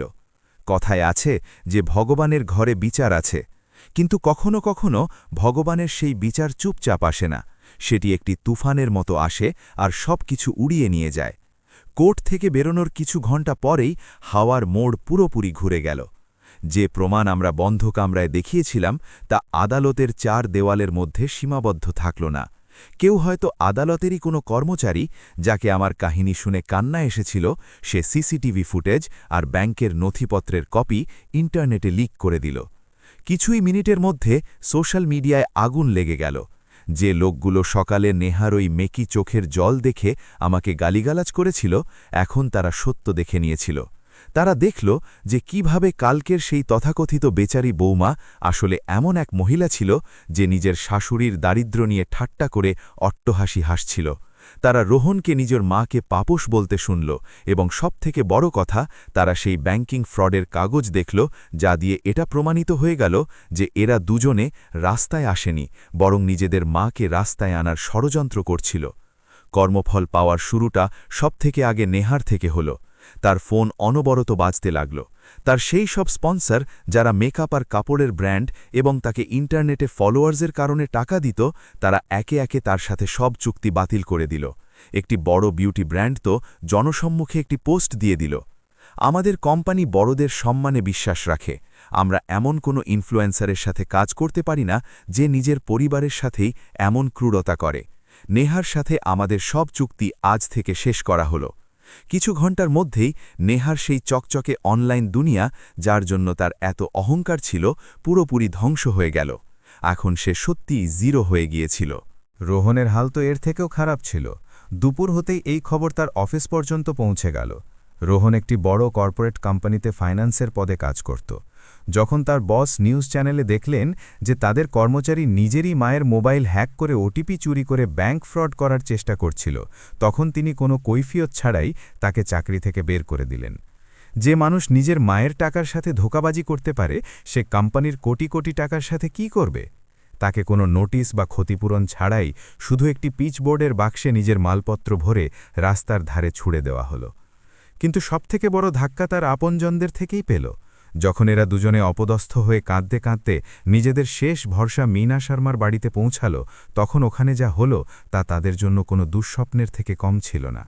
মীনা শর্মা যে শুধু লোক দেখানো আর মিথ্যে শানের জন্যই বেঁচে ছিল, সে যখন দেখল যে তার মেয়ে আর জামাই এখন পুরো দেশের চোখে অপরাধী হয়ে গেছে, তাদের সামাজিক বয়কট হচ্ছে, তখন সে তাই করল যা ডুবন্ত জাহাজ থেকে ইঁদুরেরা করে।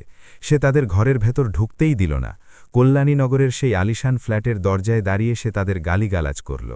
বেরিয়ে যাও এখান থেকে, মিনা চিৎকার করল, এটা ভুলে গিয়ে যে শাল ছুঁড়ে ফেলার কাজটা সে নিজেও করেছিল। তোমরা দুজনে আমার নাক কাটিয়ে দিয়েছ। তোমাদের জন্য আজ কিটি পার্টিতে আমার বান্ধবীরা আমাকে ফোন করে টিটকিরি দিয়েছে। আমার নাম খারাপ করে দিয়েছ তোমরা। আমার ঘরে তোমাদের মতো ফ্রড আর লোভী লোকেদের জন্য কোনো জায়গা নেই। সে দরজা তাদের মুখের ওপর সজোরে বন্ধ করে দিল। রোহন আর নেহা যারা আমাকে পাগলখানায় পাঠানোর স্বপ্ন দেখেছিল না, আজ সত্যি তারা ঘরহীন, চাকরিহীন আর পরিবারহীন হয়ে রাস্তার ধারে দাঁড়িয়েছিল। রাতের সময় ছিল, হাভেলির বাইরে খুব জোরে বৃষ্টি হচ্ছিল। জলের ফোঁটা হাভেলির পুরনো আর মজবুত পাথরের দেওয়ালে আছড়ে পড়ছিল। আমি আমার লাইব্রেরিতে একটি আরামদায়ক চেয়ারে বসেছিলাম। আমার হাতে একটি গরম চায়ের পেয়ালা ছিল। হঠাৎ হাভেলির প্রধান দরজার ইন্টারকম খুব জোরে জোরে আর অনবরত বাজতে লাগল। কেউ খুব অস্থির হয়ে বাইরে থাকা পিতলের ঘণ্টাও বাজাচ্ছিল। গোবিন্দ কাকা আমার কাছে এলেন। তার মুখে এক অদ্ভুত শান্তি ছিল। মালকিন, বাইরের সুরক্ষা ক্যামেরায় দেখুন। আমি দাবালের মনিটরের দিকে তাকালাম। বৃষ্টির ওই ঝাপসা ক্যামেরায় একটি লোক দাঁড়িয়েছিল। সে পুরোপুরি ভিজে গিয়েছিল।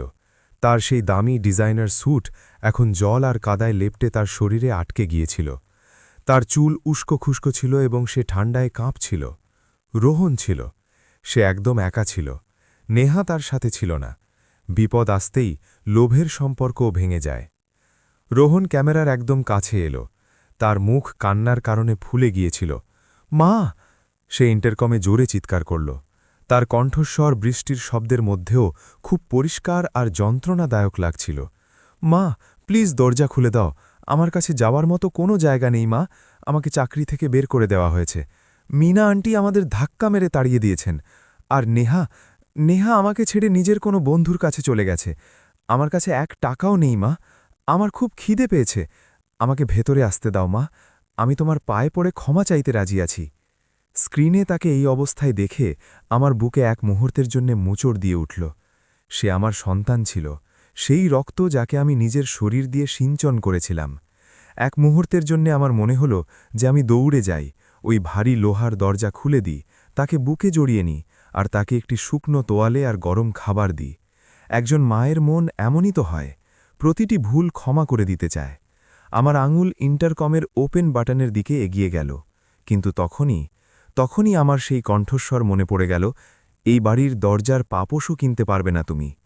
আমার ব্যাংকের ওই কাগজগুলো মনে পড়ে গেল। আমার তার সেই ভয়ানক হুমকির কথা মনে পড়ে গেল, যখন সে বলেছিল যে সে আমাকে পাগলখানায় ফেলে পচিয়ে দেবে।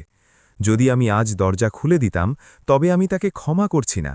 আমি তাকে এটা শেখাতাম যে সে যখন খুশি আমার আত্মাকে পিষে দিতে পারে, আর যখন সে দুনিয়া থেকে ঠোক্কর খাবে, তখন আমি একজন মূর্খের মতো সব সময় তার জন্যে দাঁড়িয়ে থাকব। আমি নিজের হাত পেছনে সরিয়ে নিলাম। আমি গোবিন্দ কাকার দিকে তাকালাম। আমার চোখে জল ছিল, কিন্তু আমার সিদ্ধান্ত পাথরের মতো কঠোর ছিল। কাকা, আমি ভারী গলায় বললাম, তাকে বলে দিন যে হাভেলির মালকিন ঘুমোচ্ছেন, আর কাল থেকে সে যেন এই পথে আর না আসে। গোবিন্দ কাকা এক সম্মানজনক দৃষ্টিতে আমার দিকে তাকালেন, ইন্টারকমের বাটন টিপলেন এবং নিজের ভারী গলায় বললেন, রোহান বাবু, আপনি এখান থেকে চলে যান। শ্রীমতী সরিতাজি বিশ্রাম করছেন, আর তাছাড়াও এই হাভেলি এখন আর আপনার ঘর নয়। তিনি বাটন ছেড়ে দিলেন। স্ক্রিনে আমি দেখলাম রোহান নিজের 2 হাত লোহার গেটে মারল। সে ওখানেই কাদায় হাঁটু গেড়ে বসে পড়ল আর নিজের মাথা দরজায় ঠেকিয়ে ফুঁপিয়ে কাঁদতে লাগল। সে আমার জন্য কাঁদছিল না, সে সেই ঐশ্বর্য আর আরামের জন্য কাঁদছিল যা সে নিজের বোকামির জন্য চিরকালের জন্য হারিয়ে ফেলেছিল। আমি স্ক্রিন বন্ধ করে দিলাম। বাইরে বৃষ্টি হাভেলির প্রাঙ্গণকে ধুয়ে দিচ্ছিল, আর ভেতরে আমার আত্মায় লাগা বছরের পর বছর ধরে সেই ক্ষত চিরকালের জন্য ধুয়ে যাচ্ছিল। বন্ধুরা, এই সিদ্ধান্ত নেওয়া আমার জন্য মৃত্যুর থেকেও কঠিন ছিল। একজন মা হয়ে নিজেরই সন্তানকে বৃষ্টিতে রাস্তায় ছেড়ে দেওয়া। আমি কি ঠিক করেছি? একটা সীমার পর কি একজন মায়ের উচিত নিজের মনকে পাথর করে নেওয়া যাতে তার সম্মান বেঁচে থাকে?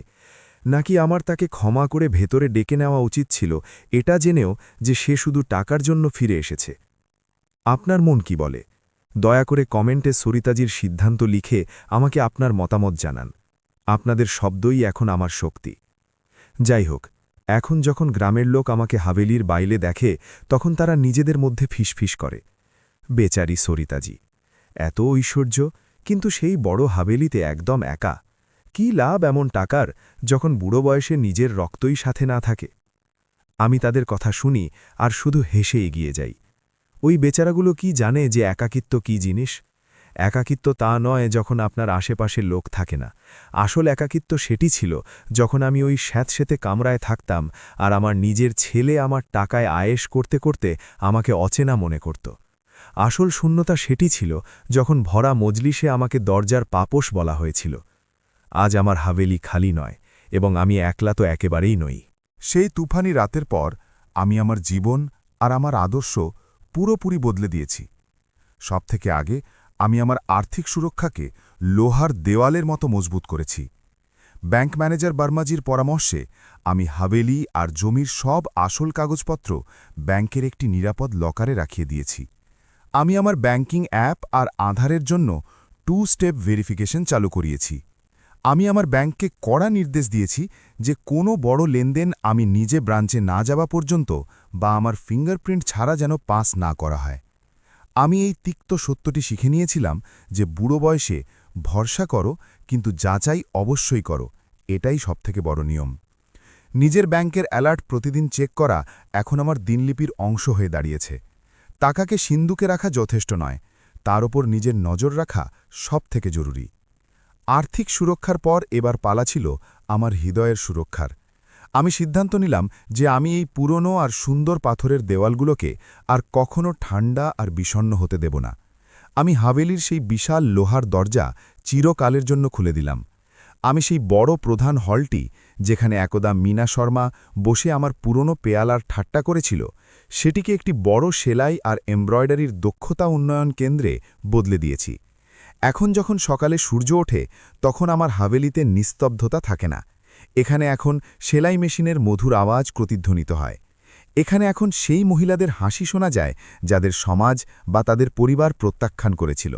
এরা সেই মহিলা যাদের স্বামীরা তাদের ছেড়ে চলে গেছে। এরা সেই অল্প বয়সের মেয়েরা যাদের টাকার অভাবে স্কুল ছাড়তে হয়েছিল। আর কেউ কেউ সেই বিধবা যাদের তাদের ছেলেরা বোঝা মনে করে ঘর থেকে বের করে দিয়েছে। এরা সবাই আমার নতুন মেয়ে। আমি তাদের ঐতিহ্যবাহী এমব্রয়ডারি, সুতির সুতোর কাজ আর কাপড়ের ওপর ডিজাইন করা শেখাই, যাতে তারা নিজের পায়ে দাঁড়াতে পারে। কালকেরই কথা, 15 বছরের একটি খুব লাজুক আর মিষ্টি মেয়ে গৌরী আমার কাছে এলো। তার হাতে একটি খুব সুন্দরভাবে বোনা আর কাজ করা সুতির শাল ছিল। সে নিজের নজর নিচু করে খুব ধীর গলায় বলল, সরিতা তাই, এটা আপনার জন্য। আমি নিজে এটি নিজের হাতে বুনেছি। আপনি যদি আমাকে এখানে কাজ না দিতেন তবে হয়তো আমাকে আর আমার মাকে রাস্তায় ভিক্ষা করতে হতো। আপনি আমাদের একটি নতুন জীবন দিয়েছেন। আমি কাঁপতে কাঁপতে সেই শালটি নিলাম। আমার গলায় এক ভারী ভাব চলে এলো, আর আমার চোখ থেকে জল উপচে পড়ল। এটি আনন্দ আর গর্বের জল ছিল। ওই শালের ওপর ঠিক তেমন সব ঐতিহ্যবাহী ডিজাইন করা ছিল যেমন শাল আমি কল্যাণী নগরের সেই পার্টিতে মিনাকে দিয়েছিলাম, আর যেটিকে সে আবর্জনা কোলে মাটিতে ফেলে দিয়েছিল। কিন্তু আজ এই মেয়ের হাতে তৈরি এই শালটি আমার কাছে যে কোনো কোহিনূর হীরের থেকেও দামি ছিল। গৌরীর ধমনীতে আমার রক্ত দৌড়ায় না, তার গোত্র আমার নয়। সে আইনিভাবে আমার এই কোটি কোটি টাকার জমির উত্তরাধিকারী হতে পারবে না। কিন্তু সে যখন আমাকে দেখে তখন তার চোখে যে সম্মান আর ভালোবাসা থাকে তার রোহনের চোখে কোনো দিন ছিল না। সে এই হাভেলিকে একটি পবিত্র মন্দিরের মতো মানে, কোনো এমন এটিএম মেশিন মনে করে না যেখান থেকে সে নিজের লোভ পূরণ করতে পারবে। বিকেলে আমি হাভেলির লম্বা বারান্দায় বসি, বাগানে বাচ্চাদের খেলা করতে দেখি, ওই মহিলাদের উনুনে একসাথে রান্না করতে আর নিজেদের সুখ দুঃখ ভাগ করে নিতে দেখি। তখন আমার উপলব্ধি হয় যে আমি কত সৌভাগ্যবতী। আমি এমন একজন ছেলের বোঝা নিজের কাঁধ থেকে নামিয়ে ফেলেছি যে আমাকে শুধু একটি ব্যাংক অ্যাকাউন্ট মনে করত, আর বিনিময়ে আমি 50টি এমন মেয়ে পেয়ে গেছি যারা আমাকে একজন মা, একজন গুরু আর একজন রক্ষক মনে করে। রোহন হাভেলিকে দুনিয়ার সামনে নিজের মিথ্যে শান দেখানোর জন্য চেয়েছিল, কিন্তু এই মহিলারা এই হাভেলিকে বাঁচার জন্য, একটি সম্মানজনক জীবন কাটানোর জন্য চায়। কিছুদিন আগে পিয়ন একটি দুমড়ানো মুছড়ানো খাম দিয়ে গেল। তাতে প্রেরকের কোনো ঠিকানা ছিল না, কিন্তু হাতের লেখা দেখেই আমি বুঝে গেলাম যে ওটা রোহনের চিঠি ছিল। সেই কাঁপা কাঁপা লেখায় সে আবার টাকার ভিক্ষে চেয়েছিল। সে লিখেছিল যে সে শহরের একটি নোংরা এলাকায় টিনের চালের একটি ছোট ঘরে থাকছে, যেখানে বৃষ্টির জল পড়ে। সে লিখেছিল যে সে খুব অনুতপ্ত। আমি সেই চিঠি পুরো পড়লামও না। আমি ওটি ওখানেই ছিঁড়ে নিজের পুরনো উনুনের আগুনে ফেলে দিলাম আর ওটিকে ছাই হতে দেখতে লাগলাম। আমার কোনো দুঃখ হল না। আমার ক্ষত এখন পুরোপুরি ভরে গেছে, কারণ আমি এটা বুঝে নিয়েছি যে পরিবার সেটি নয় যা লটারির মতো আপনি জন্ম থেকে পেয়ে যান। আসল পরিবার সেটি হয় যাকে আপনি নিজে বেছে নেন, আর যে প্রতি সুখে দুঃখে আপনাকে বেছে নেয়। আজ আমি আমার বড় দাদির সেই পুরনো টেবিলে বসে নিজের ডায়েরির এই শেষ পাতাগুলো লিখছি। মহারাষ্ট্রের এই সহদ্রি পাহাড়ের পেছনে সূর্য ডুবছে, আকাশে কমলা আর বেগুনি রং ছড়িয়ে আছে। আমার পাশে আমার সেই প্রিয় আদা দেওয়া চা রাখা আছে, যার সুবাসে এখন কোনো তিক্ততা নেই, কেবল শান্তি আছে। আমি আমার এই কাহিনী শুধু নিজের জন্য লিখছি না, আমি এটি সেই সব মায়েদের জন্য লিখছি যারা আজও নিজেদের বাচ্চাদের টিটকিরির নিচে গুমরে গুমরে বাঁচছেন। আমি সেই সব যুবকদের জন্য লিখছি যারা আধুনিকতার অন্ধ দৌড়ে নিজেদের বাবা মায়ের সংগ্রামের কথা ভুলে গেছে। আমার জীবনের এই বই থেকে আজ আপনাদের সবার জন্য কিছু খুব জরুরি আর তিক্ত জীবনের শিক্ষা আছে, যা সব সময় মনে রাখবেন। প্রথম শিক্ষা সেই সব বাবা মায়েদের জন্য। ভালোবাসার মানে এটা একেবারেই নয় যে আপনি আপনার বাচ্চাদের সব কিছু দিয়ে দেবেন আর নিজে ভেতর থেকে পুরোপুরি শূন্য হয়ে যাবেন। এটা ভালোবাসা নয়, বরং একটি অর্থহীন ত্যাগ। নিজের বৃদ্ধ বয়সের জমানো পুঁজি, নিজের ঘর আর নিজের ব্যাংক ব্যালেন্স নিজের বাচ্চাদের মিথ্যে শানের জন্য কখনো খালি করবেন না। না বলতে শিখুন। আপনার টাকা আপনার শিরদাঁড়া। যদি আপনি আপনার বাচ্চাদের তাদের পরিশ্রম ছাড়াই সব কিছু থালায় সাজিয়ে দিয়ে দেন, তবে আপনি একজন মানুষ নয়, বরং একজন পরজীবী পুষছেন। নিজের শেষ বছরগুলোকে সম্মানের সাথে বাঁচার আপনার পূর্ণ অধিকার আছে। দ্বিতীয় শিক্ষা যুবকদের জন্য। সেই হাতকে কখনো কেটো না যে তোমার খিদে মিটিয়েছে। তুমি কত বড় কলেজ থেকেই পড়ো না কেন, কত দামি গাড়িই কেন না কেন, বা কত ধনী পরিবারেই বিয়ে করো না কেন, কিন্তু যদি তুমি তোমার বাবা মায়ের ঘামের গন্ধকে ঘৃণা করো, তবে তোমার থেকে বড় গরিব এই দুনিয়ায় কেউ নেই। মনে রেখো, এই দুনিয়া একটি খুব দামি রেস্টুরেন্টের মতো, এখানে কেউ বিল না মিটিয়ে বাইরে যেতে পারে না। কর্মফলের কোনো উকিলের প্রয়োজন হয় না, সে নিজের ঋণ সুদ সমেত উসুল করে, যেমনটা আমার ছেলের সাথে হল। তৃতীয় শিক্ষা আর্থিক বোধ আর সুরক্ষার উপর। আজকের এই ডিজিটাল যুগে আপনার সবথেকে বড় অস্ত্র আপনার জ্ঞান। কখনো নিজের আধার কার্ড, নিজের ওটিপি বা নিজের ব্যাংকিং পাসওয়ার্ড কারোর সাথে শেয়ার করবেন না, চাই সে আপনার নিজের আপন ছেলে বা মেয়েই কেন না হোক। নিজের সব সম্পত্তির কাগজপত্র ব্যাংক লকারে সুরক্ষিত রাখুন, আর নিজের ফোনে ব্যাংকের অ্যালার্ট সব সময় চালু রাখুন। ভালোবাসা নিজের জায়গায়, কিন্তু টাকার ব্যাপারে সব সময় সাবধান থাকুন। চোখ বন্ধ করে ভরসা করা বৃদ্ধ বয়সের সবথেকে বড় ভুল হতে পারে। চতুর্থ এবং সবথেকে গুরুত্বপূর্ণ শিক্ষা পরিবারের সংজ্ঞার ওপর। মনে রাখবেন, রক্তের সম্পর্ক আপনাকে শুধু আত্মীয় বানায়, কিন্তু ভালোবাসা, সম্মান আর আনুগত্য আপনাকে আসল পরিবার বানায়। যদি কোনো মানুষ, চাই সে আপনার নিজের রক্তেরই কেন না হোক, আপনাকে অনবরত নিচু দেখায়, আপনাকে লাঞ্ছিত করে আর আপনার আত্মসম্মানকে পিষে দেয়, তবে তাকে নিজের জীবন থেকে বের করে দিতে কখনো কুণ্ঠাবোধ করবেন না। বাইরে এক বিশাল জগৎ আছে, সেখানে এমন অনেক লোক আছে যাদের আপনার ভালোবাসা আর আপনার অভিজ্ঞতার প্রয়োজন আছে। নিজের মনের আর নিজের ঘরের দরজা খুলুন, আপনি আপনার আসল পরিবার অবশ্যই পেয়ে যাবেন। একাকিত্ব তখনই হয় যখন আপনি ভেতর থেকে দরজা বন্ধ করে নেন। আমি আমার ডায়েরি বন্ধ করে দিলাম। রাত হয়ে গেছে, আর আমার হাভেলির বাইরে বাগানে জোনাকি জ্বলছে। আমি দূর থেকে কারোর গানের হালকা গুনগুনানি শুনতে পাচ্ছি। এটি আমারই কোনো নতুন মেয়ের গলা, যে আজ অভুক্ত অবস্থায় ঘুমোবে না। আজ আমি খুব হালকা অনুভব করছি। আমি পুরোপুরি স্বাধীন।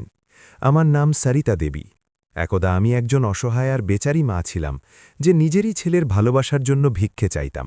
কিন্তু আজ আমি এই পৈতৃক হাভেলির মালকিন।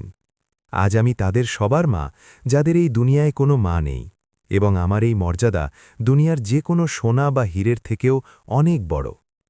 আপনাদের সবাইকে অনেক অনেক ধন্যবাদ যে আপনারা আমার এই সফরে আমার পাশে ছিলেন। আপনারা আমার কষ্ট বুঝেছেন আর আমাকে সাহস দিয়েছেন। ভগবান আপনাদের সবার বাবা মাকে সুরক্ষিত আর সম্মানিত রাখুক, এবং আপনাদের সব সময় সঠিক পথে চলার প্রেরণা দিক। কিন্তু যাওয়ার আগে আমি আপনাদের আওয়াজ শুনতে চাই। আপনারা আমার এই পুরো কাহিনী সম্পর্কে কি ভাবেন?